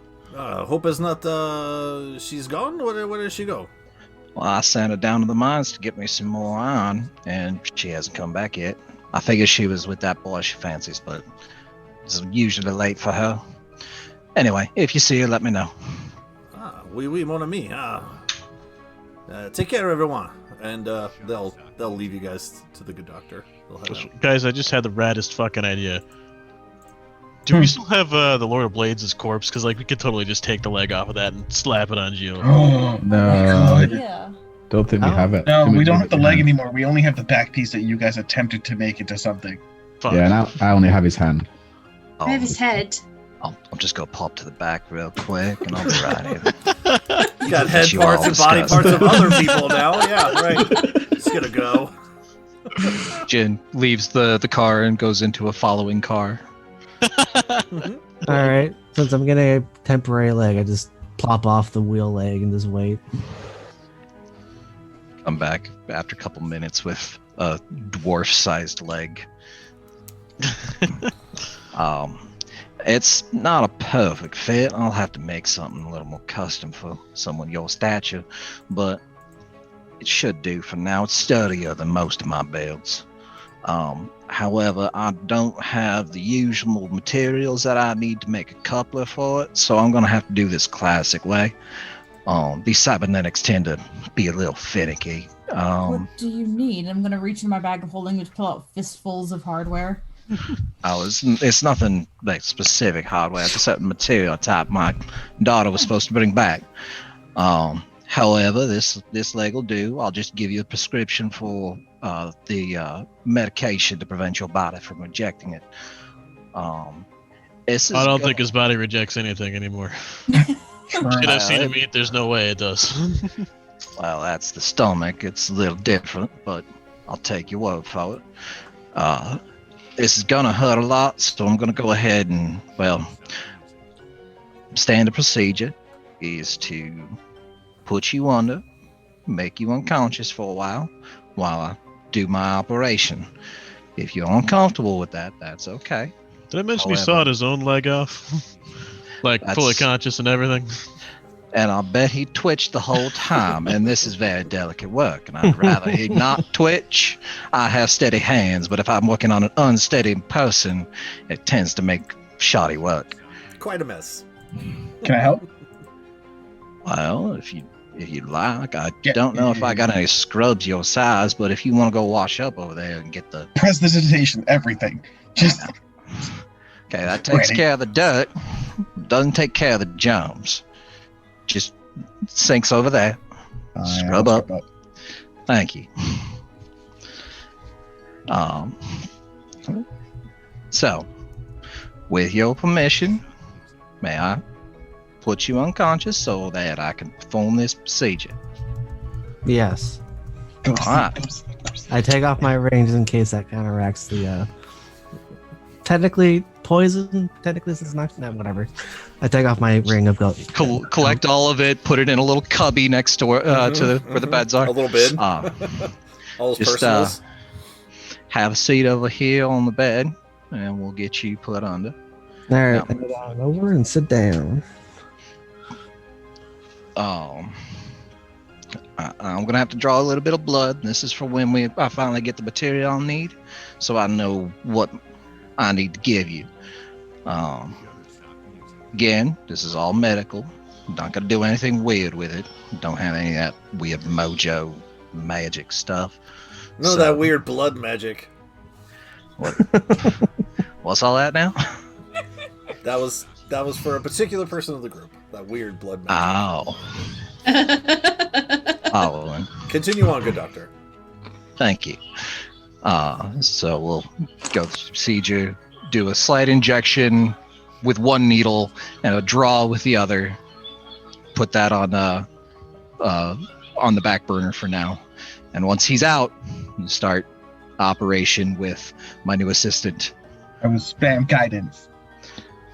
You fear this weird, shocking, kind of this weird, almost jolt? like when you get like this weird jolt, almost like when you get the shivers, but instead of it being cold, it actually it's like a warm shiver. It's like, oh gosh, as you're continuing, it helps you focus at the same time. It's almost like it comes in these waves, Jin. So you have to after it kind of settles down, you kind of take a breath. Got to brace for it. Yeah. Brace for impact of help.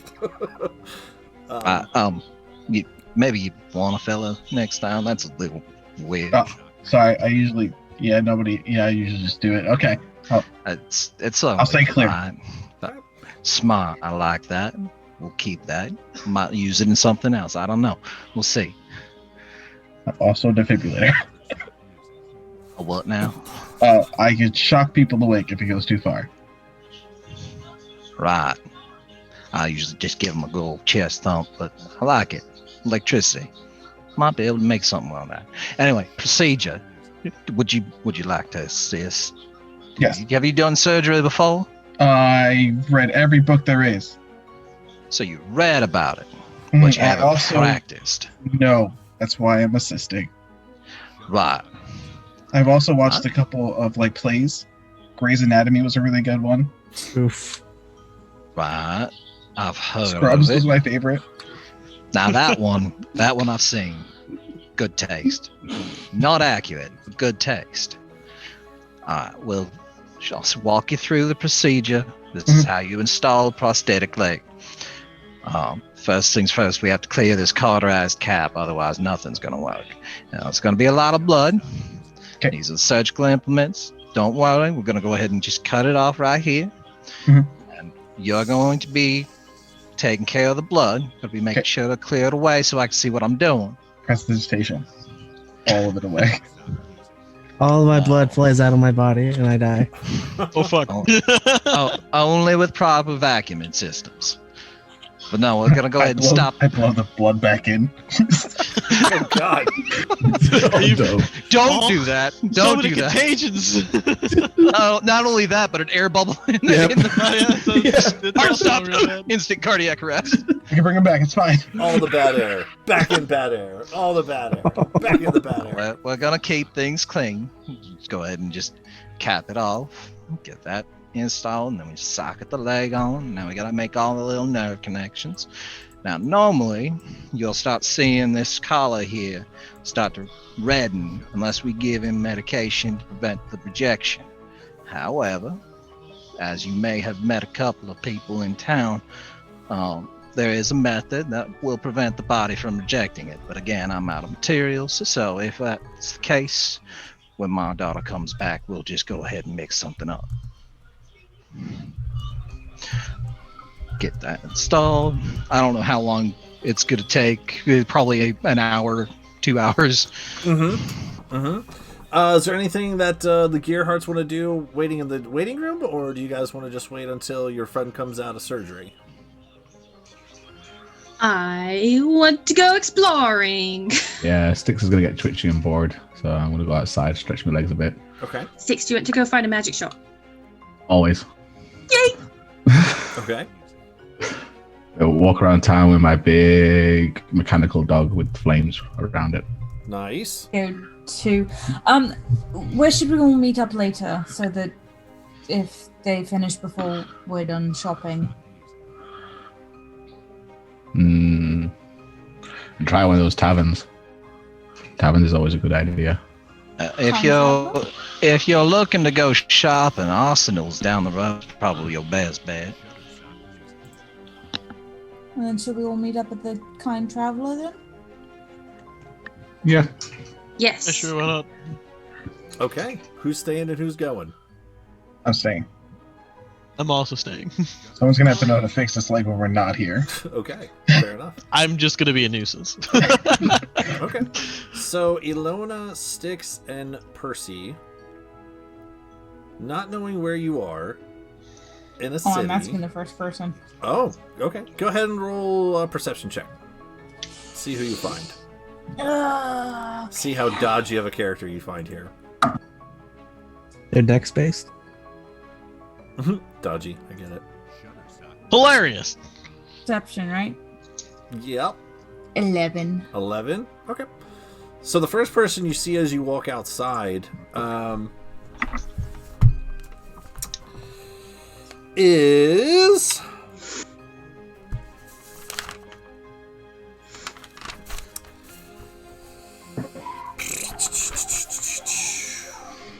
Okay. The first person that you find as you walk outside is a little dwarven woman. And as you approach, she's a little elderly.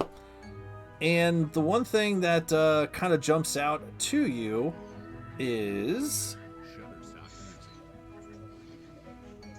when you walk up to her, again, you kind of just, walk up to the first person you see. As you kind of tap on her shoulder, she turns around. You notice that her one leg is not dwarven, but actually all mechanical, kind of sticking out the bottom of her kind of like half matted apron skirt in the front. Now that you found someone, your overall perception, like a real quick look, you see that the kind of like dirtied and grizzled on some of the facial features. You kind of look at her dwarven hands, seem like they're thick and stocky, seem like they've seen a lot of work. But yeah, as you approach her, hey, what do you want? Wondering if you can point us toward Arsenal? What are you doing in that shithole? As she points back to the hospital. A friend was injured. While we're waiting on him to be fixed up, we need to go shopping. You need a friend with a good doctor. I wouldn't recommend that. Oh, really? I mean, he helped me out a little bit as she kind of like taps down and ninks on her leg. But he's good at what he does. He just doesn't really look into who he's helping. He just kind of just helps whoever comes along his way. He's got a good heart, but he doesn't necessarily have a filter when it comes to the bad folk either. Isn't that sort of a doctor's job to help everybody? Yeah, I mean, a little bit, but I mean, for the most part, you don't go around just helping all the people who are shitting all over this town, running amok. Well, just be anyways, careful leaving him with him, because lots of shady people walking in and out of that building. he's not being left in there alone. That's A few good. more of our friends are protecting him, so... Arsenal? I just said it warned you, love. All right, yeah, if you go down... She kind of points down, again, these long, wide sidewalks. And off to the side are buildings, and off to the one side is more of like this drop that kind of goes down and down into some sort of caving or mining pit or hole. She points down kind of in the direction of where the flask pointed you, Styx. Mm. And just saying, if he comes out, not the way you left him, just not my fault. She just walks off. Isn't that sort of the point, that he gets a leg out of this? Anyway. I come out as a half elf with like. That'd be amazing. A crocodile with like a nose leg. That reincarnation. Yep. Turns out the knockouts actually straight up euthanasia. Oh Oh no! I did say I had to put him under. I never said it wasn't 6 feet under. Oh, God! Gotta read between the lines, guys. No Should've insight read the checks or fine nothing. print. Just sure. Sounds great. He seems trustworthy. I like this guy. Let's get the fuck out of here. All His right. last name is Goodfella. Yeah, right there in the name. True. guys. Yep. Well, typically villains. Doctor, kill everyone. Dr. Mass Murder. Does kind of give the plot away. Right. What's the best guy's name behind under Goodfellow? That'll work. I'll never see that coming. All right, cool. So eventually, you guys will find this building known as Arsenal. And as you get closer, it's not too hard to depict why. Out in the front is very Game of Thrones-ish in terms of the throne, but instead of swords, you see like all these different makeshift like different shrapnel and gun pieces and like large bullet casings and all kind of fanned out over top of this opening in this very elaborate decoration. Just this arsenal right across the top on some of the different pieces. It's this hodgepodge of different like pieces from ships and airships and buildings and tank pieces. All it needs is like flamethrowers out front. It would really complete the ensemble. They don't have them yet, but you know, you never know. You might be Captain able to help Murder. with that. What's that? This looks like You a might be able to help with that. The flamethrowers. yeah. This looks like a magic shop. That's where she pointed you to. You said arsenal. She didn't ask her a magic shop. You said I'll go inside. Okay. Yep. All right. Do-do-do-do-do. Cool. Tell my dog to sit outside. Kind of Come on, Misfit. Yeah, flames and flammable materials don't always mix very well. It's not good for setting fire to shops yet. Okay. So with that, before you as you guys enter into the magic shop, going back over to the hospital real quick. Jin, Yes. with advantage because you have a helper, you have an assistant. If you wouldn't mind making some medicine checks for me, Certainly. with your 10,000 proficiencies in it and bonuses and yep, cool. And with guidance? And with guidance. So it's 1d4 from guidance and 1d4 from the healer halfling. Fantastic. So It's a total 31. Fantastic. Yeah. All right. 26. So, what typically a procedure like this, especially not knowing all the ins and outs of crocodilian anatomy, it's all just meat and bones on the inside, right? And, the hip bone connects to the leg bone and the prosthetic connects to the hip. So, it takes a little while and, Volt, you notice that although in the beginning he's like, wait, the air goes back in or the blood goes back out? Wait, what? He's a little confused at first, but it does seem like he's a very quick study, and he does start to help out a little bit more progressively. Like towards the end, you think he's been your assistant for maybe not years, but maybe a couple months. He does seem to like catch on very quick and actually help. There's moments where like you ask him to like, you're about to tell him to like hold here or dab there, and he's already like starting to go. He doesn't beat you to it, but you do notice that out of the corner of your eye that he's already starting to do the things you're about to ask him to do. But yeah, my gosh, with a 31, Getting the flow. Yeah, he's feeling it. Yeah, you guys are just zing and zang and yin yanging together. What normally would probably, as you guesstimate it to be more like a 2-3 hour procedure, man, just another day at the office. You actually complete it in like almost like an hour and a half time. Especially once you get the gears turning, just like it's already off. All you had to do was clean and put on a new one. So it's very lickety splickety quickly, especially with a 31. Jesus, all right. good assistance. Yep. So And the whole time, Frey's just sitting there badgering the poor man with questions. What do you got? Yeah, go ahead. Oh, hey man, you got a daughter, Hope, yeah? Yes. Where's the lady? She's still around? Or like adopted or some shit? Adopted. She's when you meet her, you understand. Well, I don't know about that. I mean, I guess I'm kind of insightful, but not enough to just like get a whole ass backstory out of nothing. Well, what's happened in my past, I prefer to keep there. I wouldn't exactly be in a scrapper town like this if I could be in normal society. Doctors like us don't just come out here because we're altruistic, but I help out where I can. No, I mean, I guess that makes sense. Hey, speaking of this place kind of being like in the ass end of nowhere, the Dingus boys there, they told me something that kind of doesn't make a whole lot of sense to me, right? So they said like the only rule around here is that you gotta check in when you come in the city, get all proper documented and shit. But then it also said like, don't get caught doing anything illegal. How can anything be illegal if there's no rules? Like, who's really gonna stop me from going down the street and just beating the fuck out of someone and stealing their cash? Well, I imagine the person you're stealing from, or Nah, their I think you're friends. underestimating what I can do. No, I'm just saying they'll probably try to stop you. I never said whether they'd succeed. No, that's totally fair, but like, how is that really a rule system if it's not actually a law? You can't say something's illegal just because someone else is gonna try to stop you, because then like everything's illegal. Well, as long as you're not causing harm to somebody, I imagine they wouldn't try to stop you. You got a real fucking trusting demeanor there, man. Well, I haven't had a reason not to.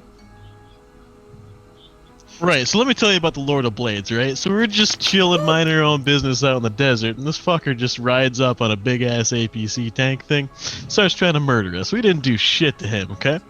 Right.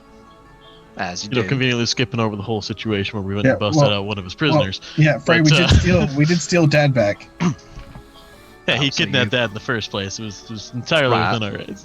So, one person caused harm, you objected, you stepped in. So, what he did was technically against the rules. Right, but we're not like a judicial body of any sort. That was really more some like fucking vigilante bullshit. Right, but technically still against the rules, as you put it.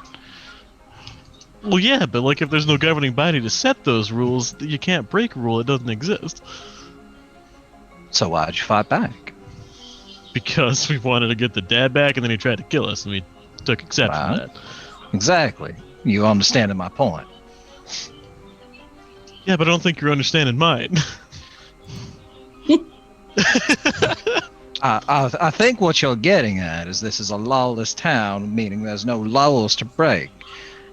However, if you get caught and someone bigger or stronger than you, who makes the rules, quote unquote, takes exception to what you've done, then you've gotten caught.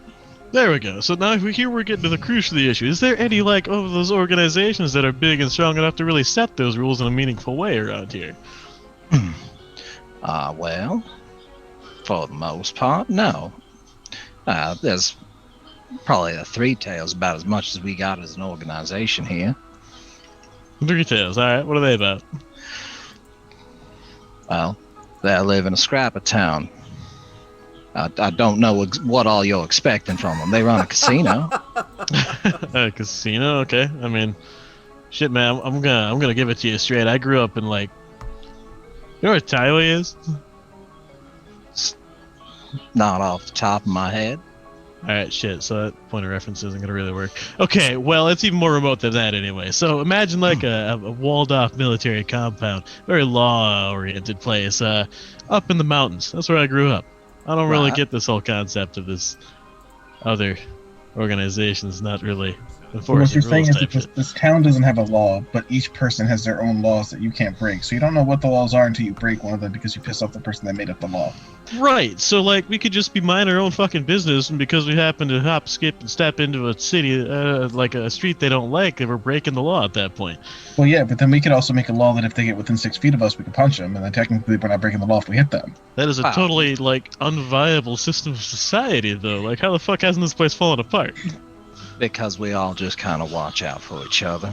We've taken it on faith that we're not going to cause harm.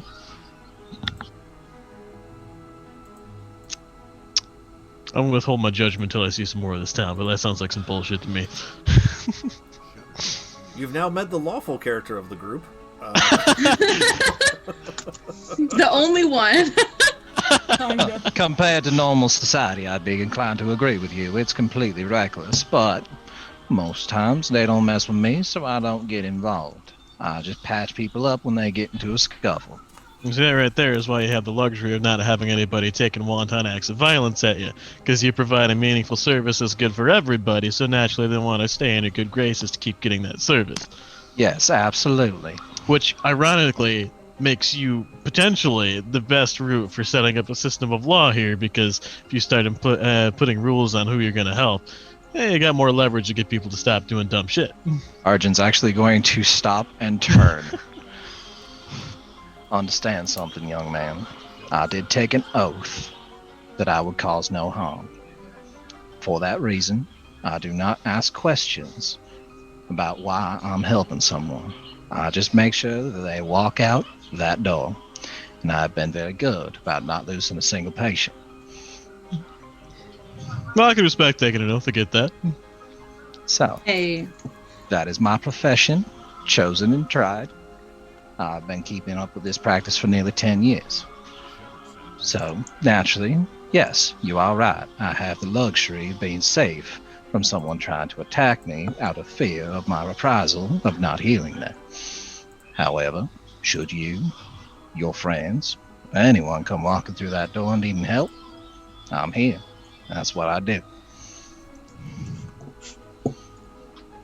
Neat. And he just leaves it at that.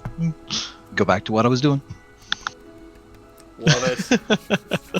Love it. Great conversation. Love it. So again, the one thing you notice too is as he's having the conversation, he only turned once. He was working pretty diligently that whole time. Just sticking to the craft, man. Yeah, I was gonna make a joke about me being flatlined. Anyway. He turns for the one moment that he'll die, but then brought it back very quickly. Literally, like, you hear the flat line and not even looking, Jin just, like, pokes him in the chest and starts him up again. Oh, there we go. Back. All right. Now, what was I saying? All right, cool. Excellent, guys. That was good. Back over to the arsenal real quick. So, Ilona and Styx and Percy. As you walk into this fine establishment, the exterior is very much mirrored on the interior as well.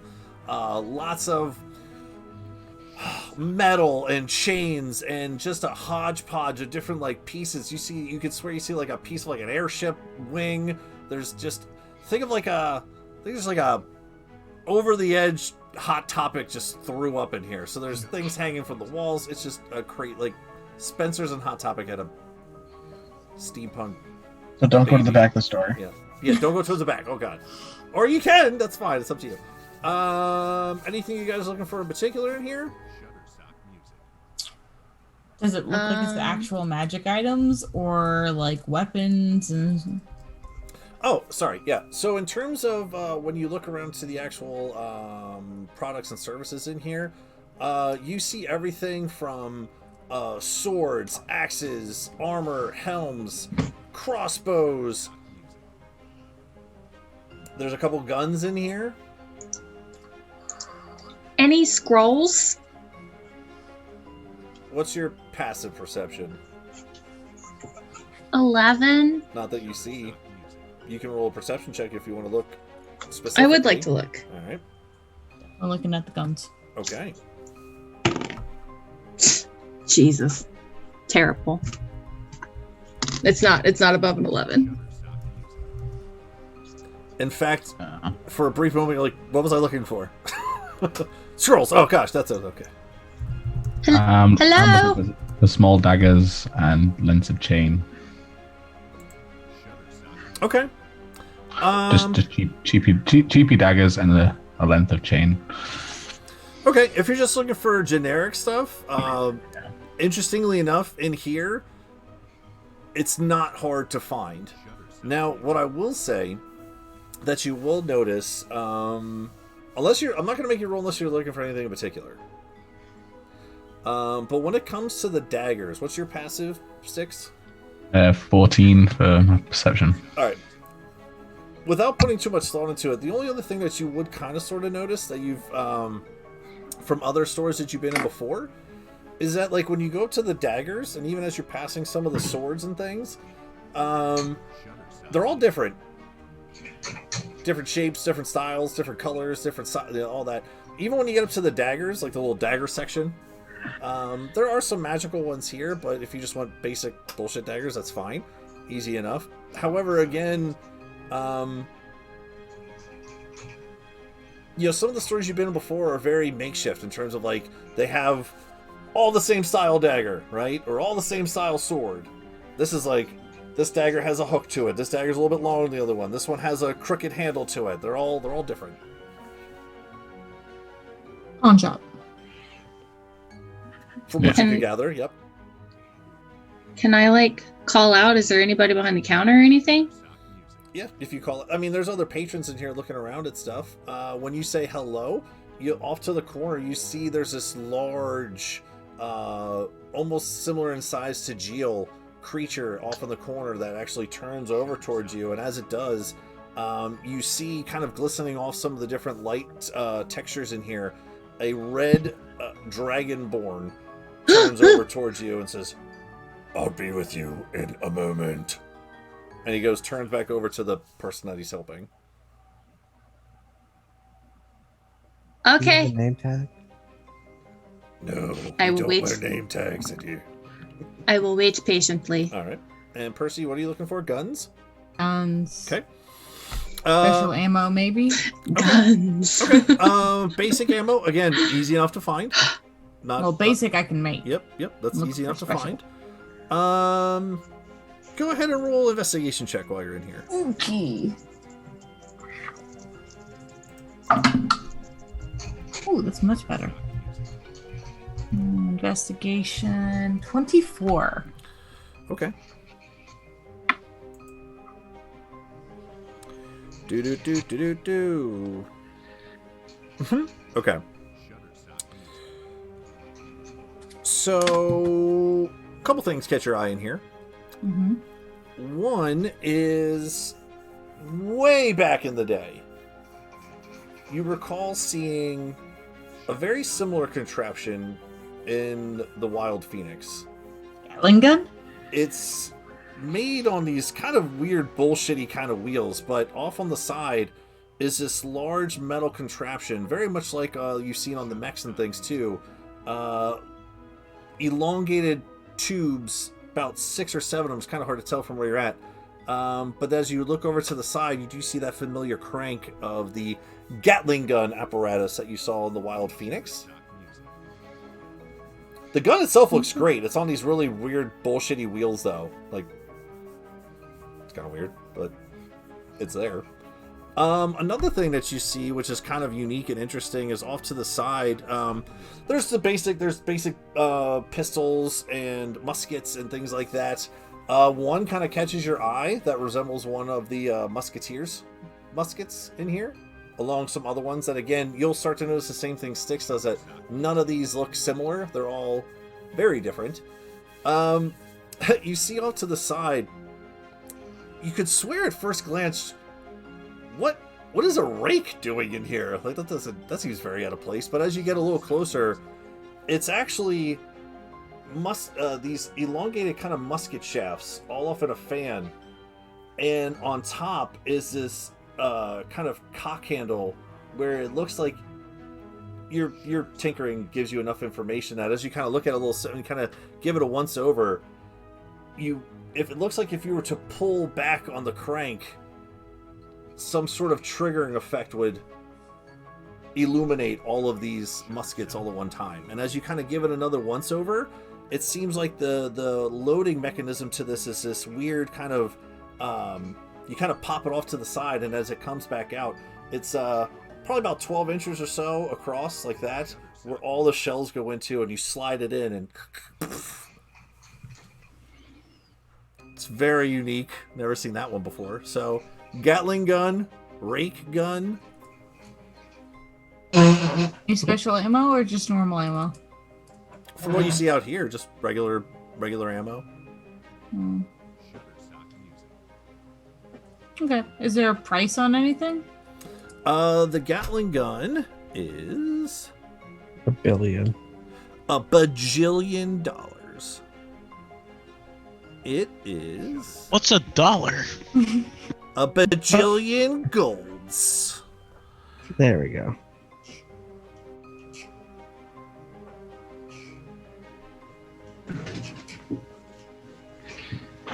Oh, here we go. The Gatling gun is 500 gold pieces for the Gatling. That's not too bad. The rake gun is 300, just in case you wanted to know. And that's all you really see in terms of anything unique out here, gun-wise. Styx, what were you looking for? The daggers and the chains and stuff. Yeah, that's it. Okay, cool. That's easy enough to find, unless you're looking for something in particular or unique. Now I'll have a look at the short swords for something unique, but that's about it. Yep. About the biggest it gets in here is a +1. Yeah. They all look unique and different in terms of their style, but in terms of specialty items, at first glance, there's just a lot of +1 stuff in terms of meta talk, if you will. Yeah. So, as you guys are kind of looking around the shop, eventually the Red Dragon board stomps over in your direction, Ilona. Yes. Hi. So I was just looking Welcome to the arsenal. Oh, thank you. It's beautiful here. I love all of the. Thank you. Like how they're all different. You know, they all have like personality. Right. Right. So My name is I just Drill Rack. Drill Rack. Welcome to the arsenal. Does Drill Rack mean anything in Draconic? Do you know Draconic? I do know Draconic. It means. Hold on. Oh! I gotta open it back up. Sorry. No, you're good. Gonna be something super edgy. Pickles. I hope it means like flower garden or something. I closed it. Hold on. That was like a deep note too. Hold on. Just let me find it. If it didn't before, it should mean flower garden now. Should change the language to suit my suit my idiosyncrasies. It means stone skip. Oh, like a stone skipping across a pond? Yep. That's adorable! It's But- not. It's Drill Rack. It's What can I nice help to meet you you, Mr. Drill Drac. I just wanted to know, in all of your collections of things, do you happen to have a scroll of greater restoration?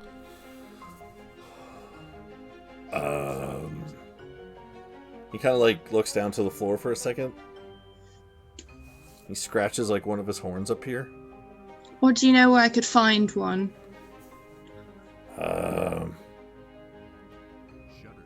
Arsenal, not scroll shops too much.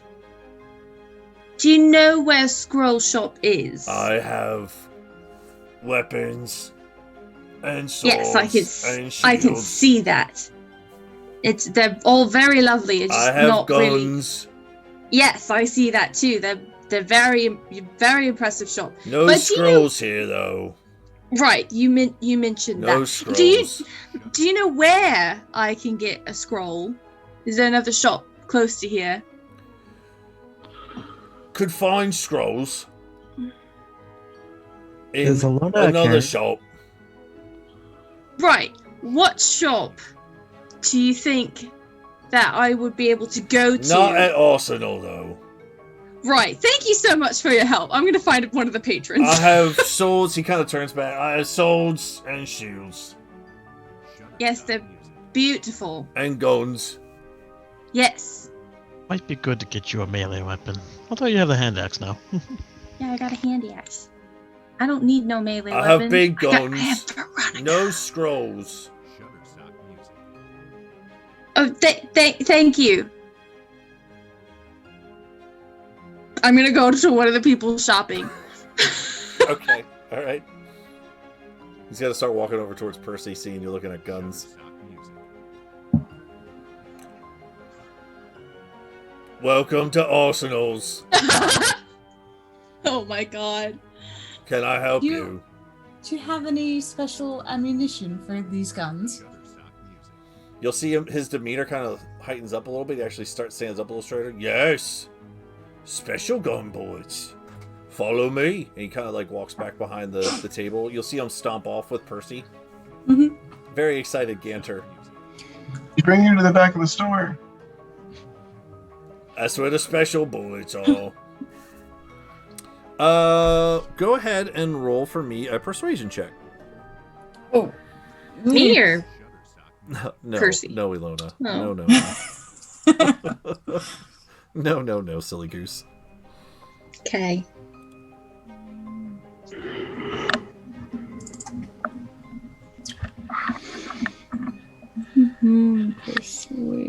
ammunition. Not too bad. Oh, nat 20! 26! Oh, okay. Okay. All right. So, with that... Okay. All right. Well, I guess you would just kind of... I guess you would just kind of find all of these then, huh? All right.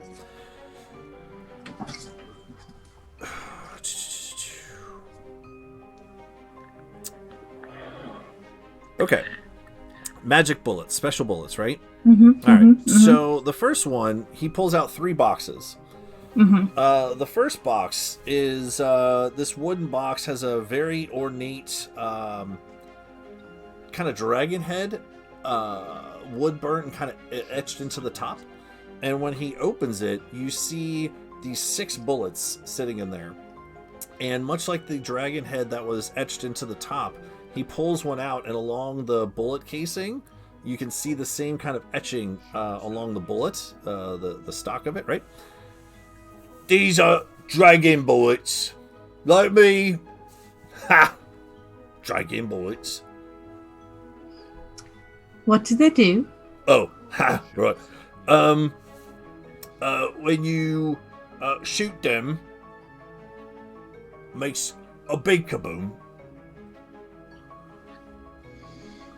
Still fires the shot, but makes a big kaboom. He keeps doing this with his hands. Big kaboom. Straight shot, big kaboom. Explosion. Excellent. And how much are these?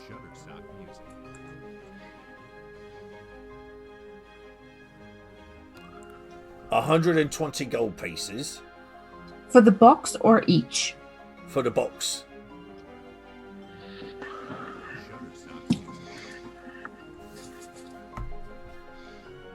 What's that other one? Okay. This one.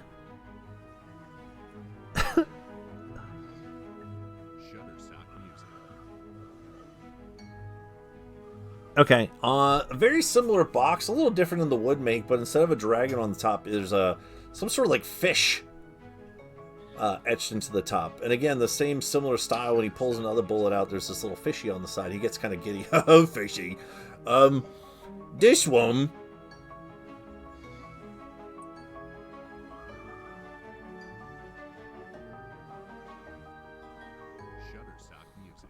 Oh, that's right. This one is it's they call it a skipper. A skippies. It's a skipper fish. And what do the bullets do? He just goes like that. Oh, it's really kind of fun when you shoot it. That sounds wonderful. And how much for this box? It's 6 bullets again, and it is 130. 130, love. And what's this last box?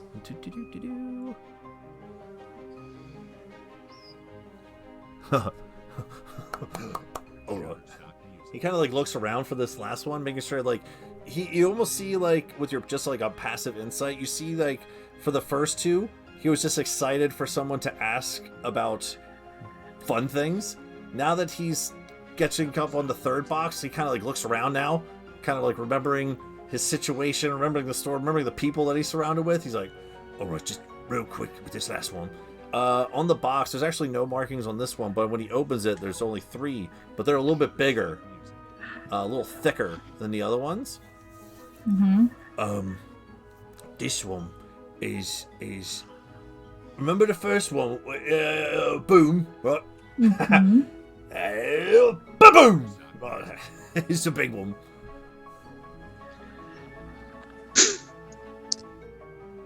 All right, and how much for these?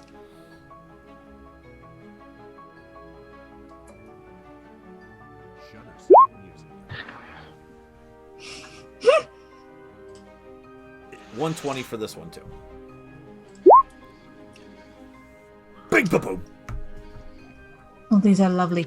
And then he like closes the box and kind of puts it away, like all 3 of them real quick. Yeah, so you like these? trinkets! He just kind of yells out to the side real quick to avert any sort of attention. I do love these. I think I'll have to come back, though. I have to make sure that I have the money for them. Oh. All right? Oh. I just have to check my finances, that's all. My name, Drill Wreck. And I'm Percy. Oh. Percy. Pleasure. I will be back later, for sure. Alright, it's arsenals. Alright, we have swords. Saying it really loud. Shields and guns. Well, it looks like my friend over there is looking at the swords. He sees a little goblin. Good day. Runs over towards Styx. Anything in particular looking for, Styx? I want to see if they've got an exclusive area. I'm heading towards the back of the store. Back of the store. Go ahead and roll a persuasion check for him, please. Does he get any kind of bonus because I buttered up Drorak? The DC's a little different. Okay. That is a total of 16. 16? That's a different sheet. Hold on one second. And you were looking at the short swords? Short swords and shinies. I'm going to see what he's got behind the beaded curtain, so to speak.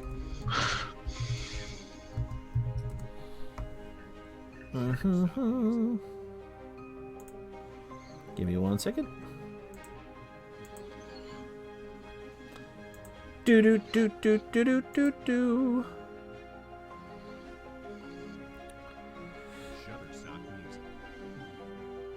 What'd you say? A 16? Yep. With a 16, he comes over and he really kind of pawns off to you the idea that these swords out here, these hit a little harder. It's a little sharper, I guess, but that's all I really have in terms of this stock. Basically, promoting the plus ones to you. Yeah. Insight check, see if he's hiding, if he's got more stuff. Sure. Go ahead. Roll an insight check. That's 14 plus 8, so 22. Okay. I mean, you saw before he was conversing with Percy. Mm-hmm. Seemed like he was pulling out some things. Yeah, I'm sure you've got some a fine establishment like this with such a wonderful array of weaponry. You got something a bit sharper and tastier. A dragon of your skills selling all these wonderful items. Are you bottoming me up now, little fella? Ah. Go ahead, you can roll another persuasion check. It's a little different of a DC though this time. That's 18 plus 3, so 21. I'll kind of look at you for a second, and right, follow me. He kind of walks over to the desk. Seems like the desk seems to be like where as all good shopkeepers hide the good stuff. He doesn't pull out a sword, but he does pull out a dagger. On this dagger is on the hilt, on the nub at the end of the handle, is looks to be some sort of like snake kind of grasping and opening its mouth along the bottom. I mean, it's just a little more stabby, I guess. Yes. Basically, it's a dagger of venom. How much does the symbiote cost? Yeah, like Styx now, nothing's talking to him. What's that? The Jill saying how much the symbiote costs, and it's like, well, Styx has enough things talking to him. Everything. Just so many voices in your head. This is a little pricey.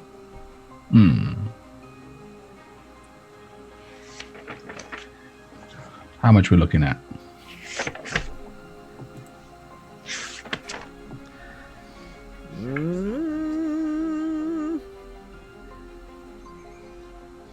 It's 3,000 gold pieces for this. But it does some pretty cool stuff. And he'll explain to you that it does have a poison addition to it. See right here, if you slide it in this little back of the mouth. See, it opens up. It's... I'll kind of like see one of the other patrons looking over, kind of like puts it away. That's definitely very, very pointy and stabby. I'll leave that with you for now. I think I'll just be getting some basic stuff for today, and then I shall come back for that at a later point. Oh, please do. This is Arsenal. Right. You do swords, shields, and guns. Oh, yeah, we do. Hey. You've been here before. You heard me earlier. I've heard of your establishment. It's well known throughout the city. Yeah, swords, shields, and guns. Hey. Yeah. What's your name? Sticks. Sticks. Hmm. Drellrack. Drellrack. I'll remember that, my good friend. And I'll wander back towards the daggers and the chains and find a few Swords, little shields, and guns. Fantastic. All right.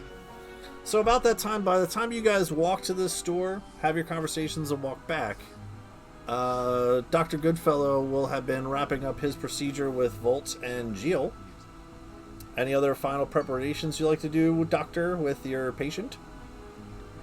I think once he's all stitched up and ready to go, I will just head to the back and start mixing his medicine. All right. What does his leg look like? So it's basic steel with brass fittings. It's a bit stockier, being built for a dwarf to kind of support the weight on that particular leg. Also seemed to match up a little better with his existing leg being crocodilian in nature, so that it's not going to be hobbling around all lopsided and just start walking in circles. That'd be bad, but really funny. And make it real awkward in combat when you're slightly drifting to the left every time you go to run in. Well, that just means that he's never going to get hit. Right. That's a very strategic maneuver. Got to figure out a different way to pivot now. Pivot on the left foot. Pivot. Okay. Pivot. But yeah, once Arjun's done stitching everything up, move him over to one of the recovery beds, and then go clean up and start mixing. Got it. You guys never did. Probably about just for you probably have like a 5-minute window before they're about to walk back in. So it's just you, Volt, and Frey. Wow, and I don't think anybody gave names, just descriptions. Nope, not really. Oops. Nope. You have weird face guy, electric guy, and a crocodile. Right.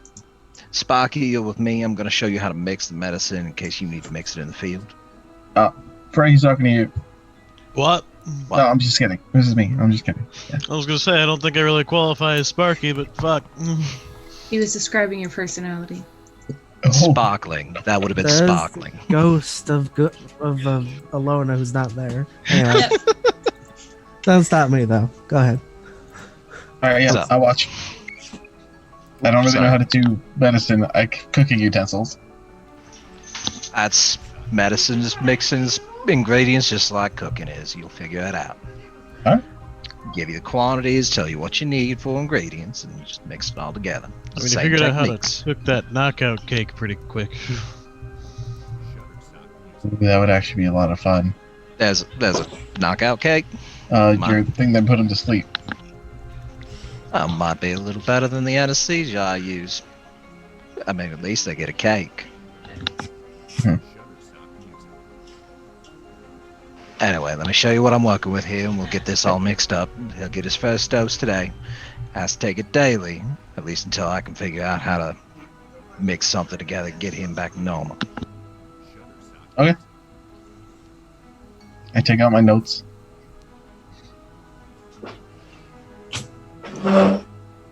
And the rest of the group walks in. Okay. Shouldn't take too long, so we're coming back out with a couple of small vials about the time you all walk in. Is Jill behind like a curtain so that we can't see him? Yeah, it would be a privacy curtain. Okay, I'm gonna walk up crying. Oh. Wait. Is he like this all the time? He didn't make it. Ilona. It was terrible.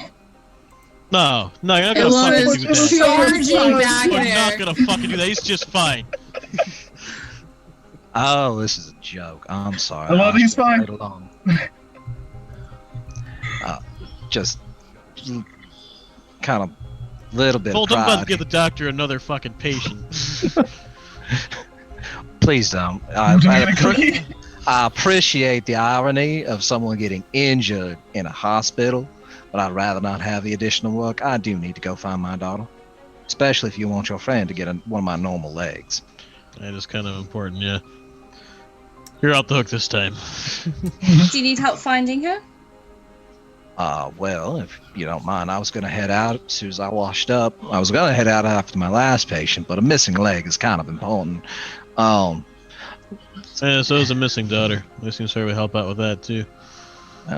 I'd greatly appreciate it if you would. There is no charge for the leg. This is a service that I provide. Most of the people around here just give me materials now. Can work. How about we help you find your daughter? A doctor for a leg, is that? Oh, I greatly appreciate that. I'm letting you know that you aren't obligated. Let me just go get changed. What? Thank God I don't have health insurance. I'm gonna give him a coffee. There is on a small tray, next to Jill, a small stack of cookies to compensate for the blood loss and the larger size. I'm going to. How many cookies are there? There are 6 cookies there. Okay, I will take the 6 cookies and replace it with I'm just gonna start scooping out a handful of bolts and scrap parts for Jill to eat. Correct me if I'm wrong. That ability was given by one of the rings that he took off. Yeah. She doesn't know that. He's gonna need that back. In character, don't know that it's the ring. So. Oh no. Nope. Yeah, I think Jill just eats weird stuff. Yep. I don't know. Awesome. He's we're aware. He's got a croc. We got a crocagator with pica. I love it. Should we wake him up? As long as we can remember, he's just been My eating God. things, including table legs and tablecloths and really all silverware and dishes. Is Jill still passed out? I assumed I was, so I haven't been doing anything. For a little bit longer. Don't go near his face. Don't go near his face. He bites when he wakes up. Arjun was expecting to have to do this for about 2 hours.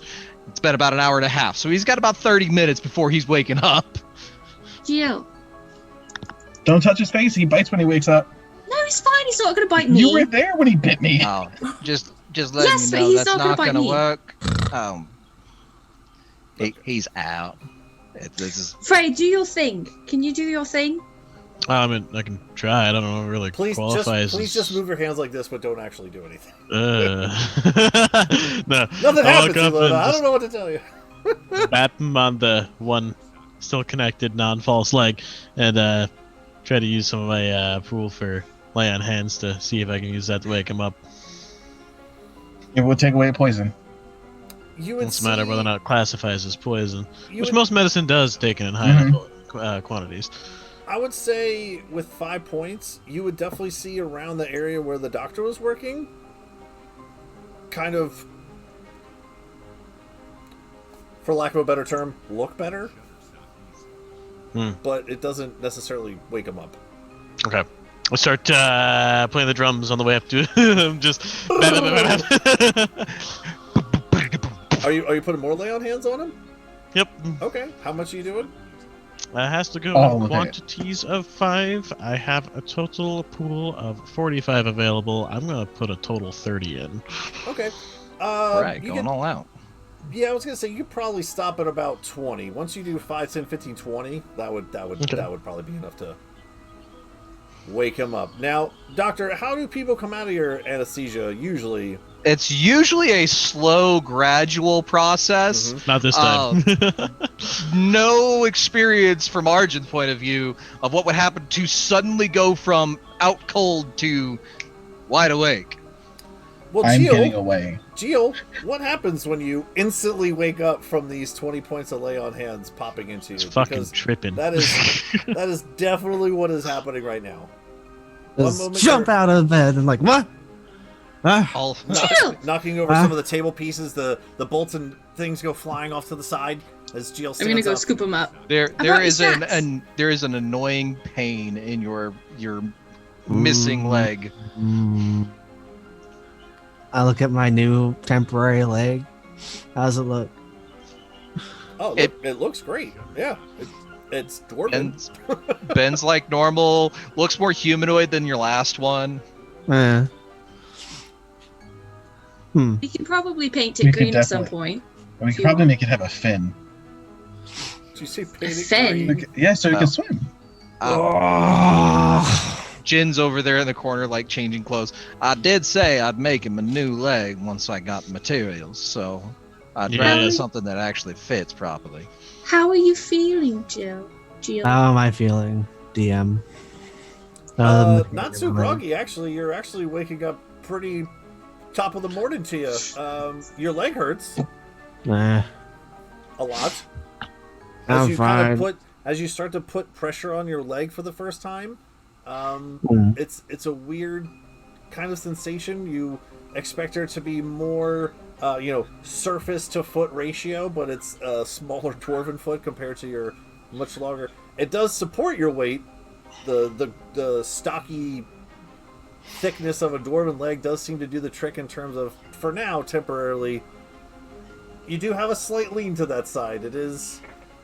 The doctor did the best he could in terms of size proportioning. I start walking towards where my stuff is, whatever I took off. Yep. Yeah, that's gonna probably take a couple of days of getting used to, but you should be fine. Alright. I put my ring back on, started tuning to that. Okay. And I start walking to where are we going now? We're gonna help the doc find his daughter. What's her name? Hope. Oh, her name's Hope. What does she look like? About my height, little shorter, green, pink hair. So Wait. green, pink. Okay. She is green? Is she a goblin? Yeah, she is. How exciting! About 13 now. How old is Styx? I don't know. Did he ever tell you?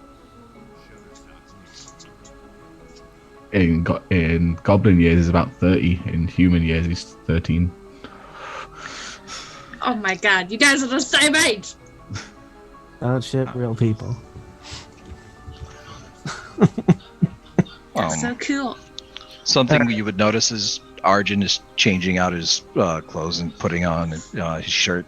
There is a brand on his shoulder. What's the brand? It's burned in but it looks to be crossed out in it looks like a very gnarly looking scar, but it is a skull of a bird, and it's kind of red and puckered all around it. Would I recognize the skull? Go ahead and make a history check, Gio.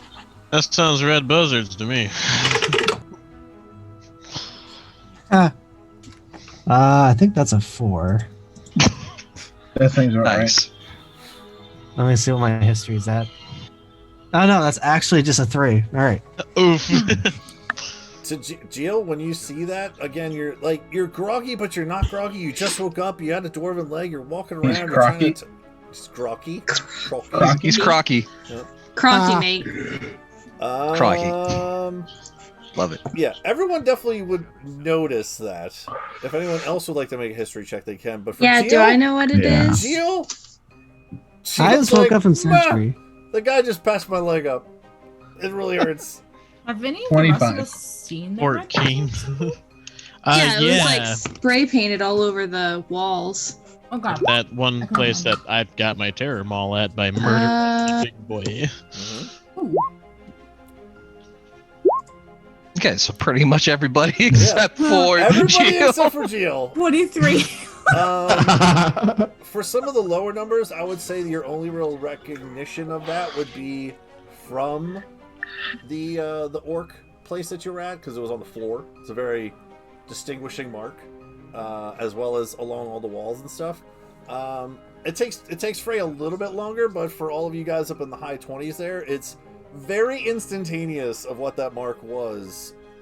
At least the crossed off version of it, as the good doctor puts his shirt back on. And that's where we're going to end it for tonight's session. No! Yes. Cliffhangers. Yes! That's where we're going to end. Thank you all for inviting me. This was fun. Yes, I love job, you all. everyone. Thank you, Matt, for joining in. Obviously, we have to go help the good doctor with his daughter, so if that's cool with Matt to come back.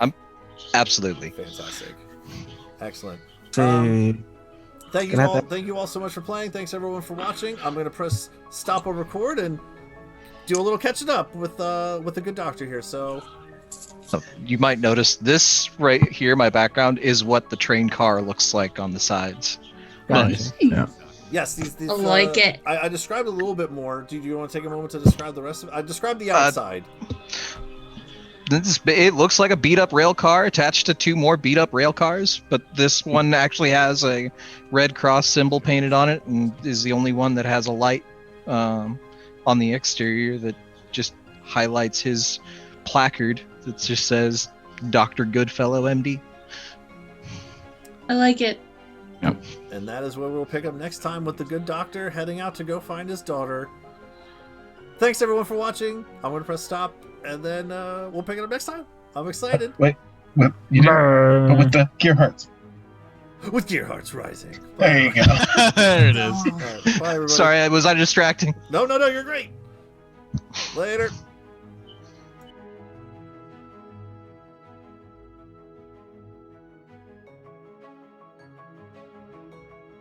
Shutterstock Music.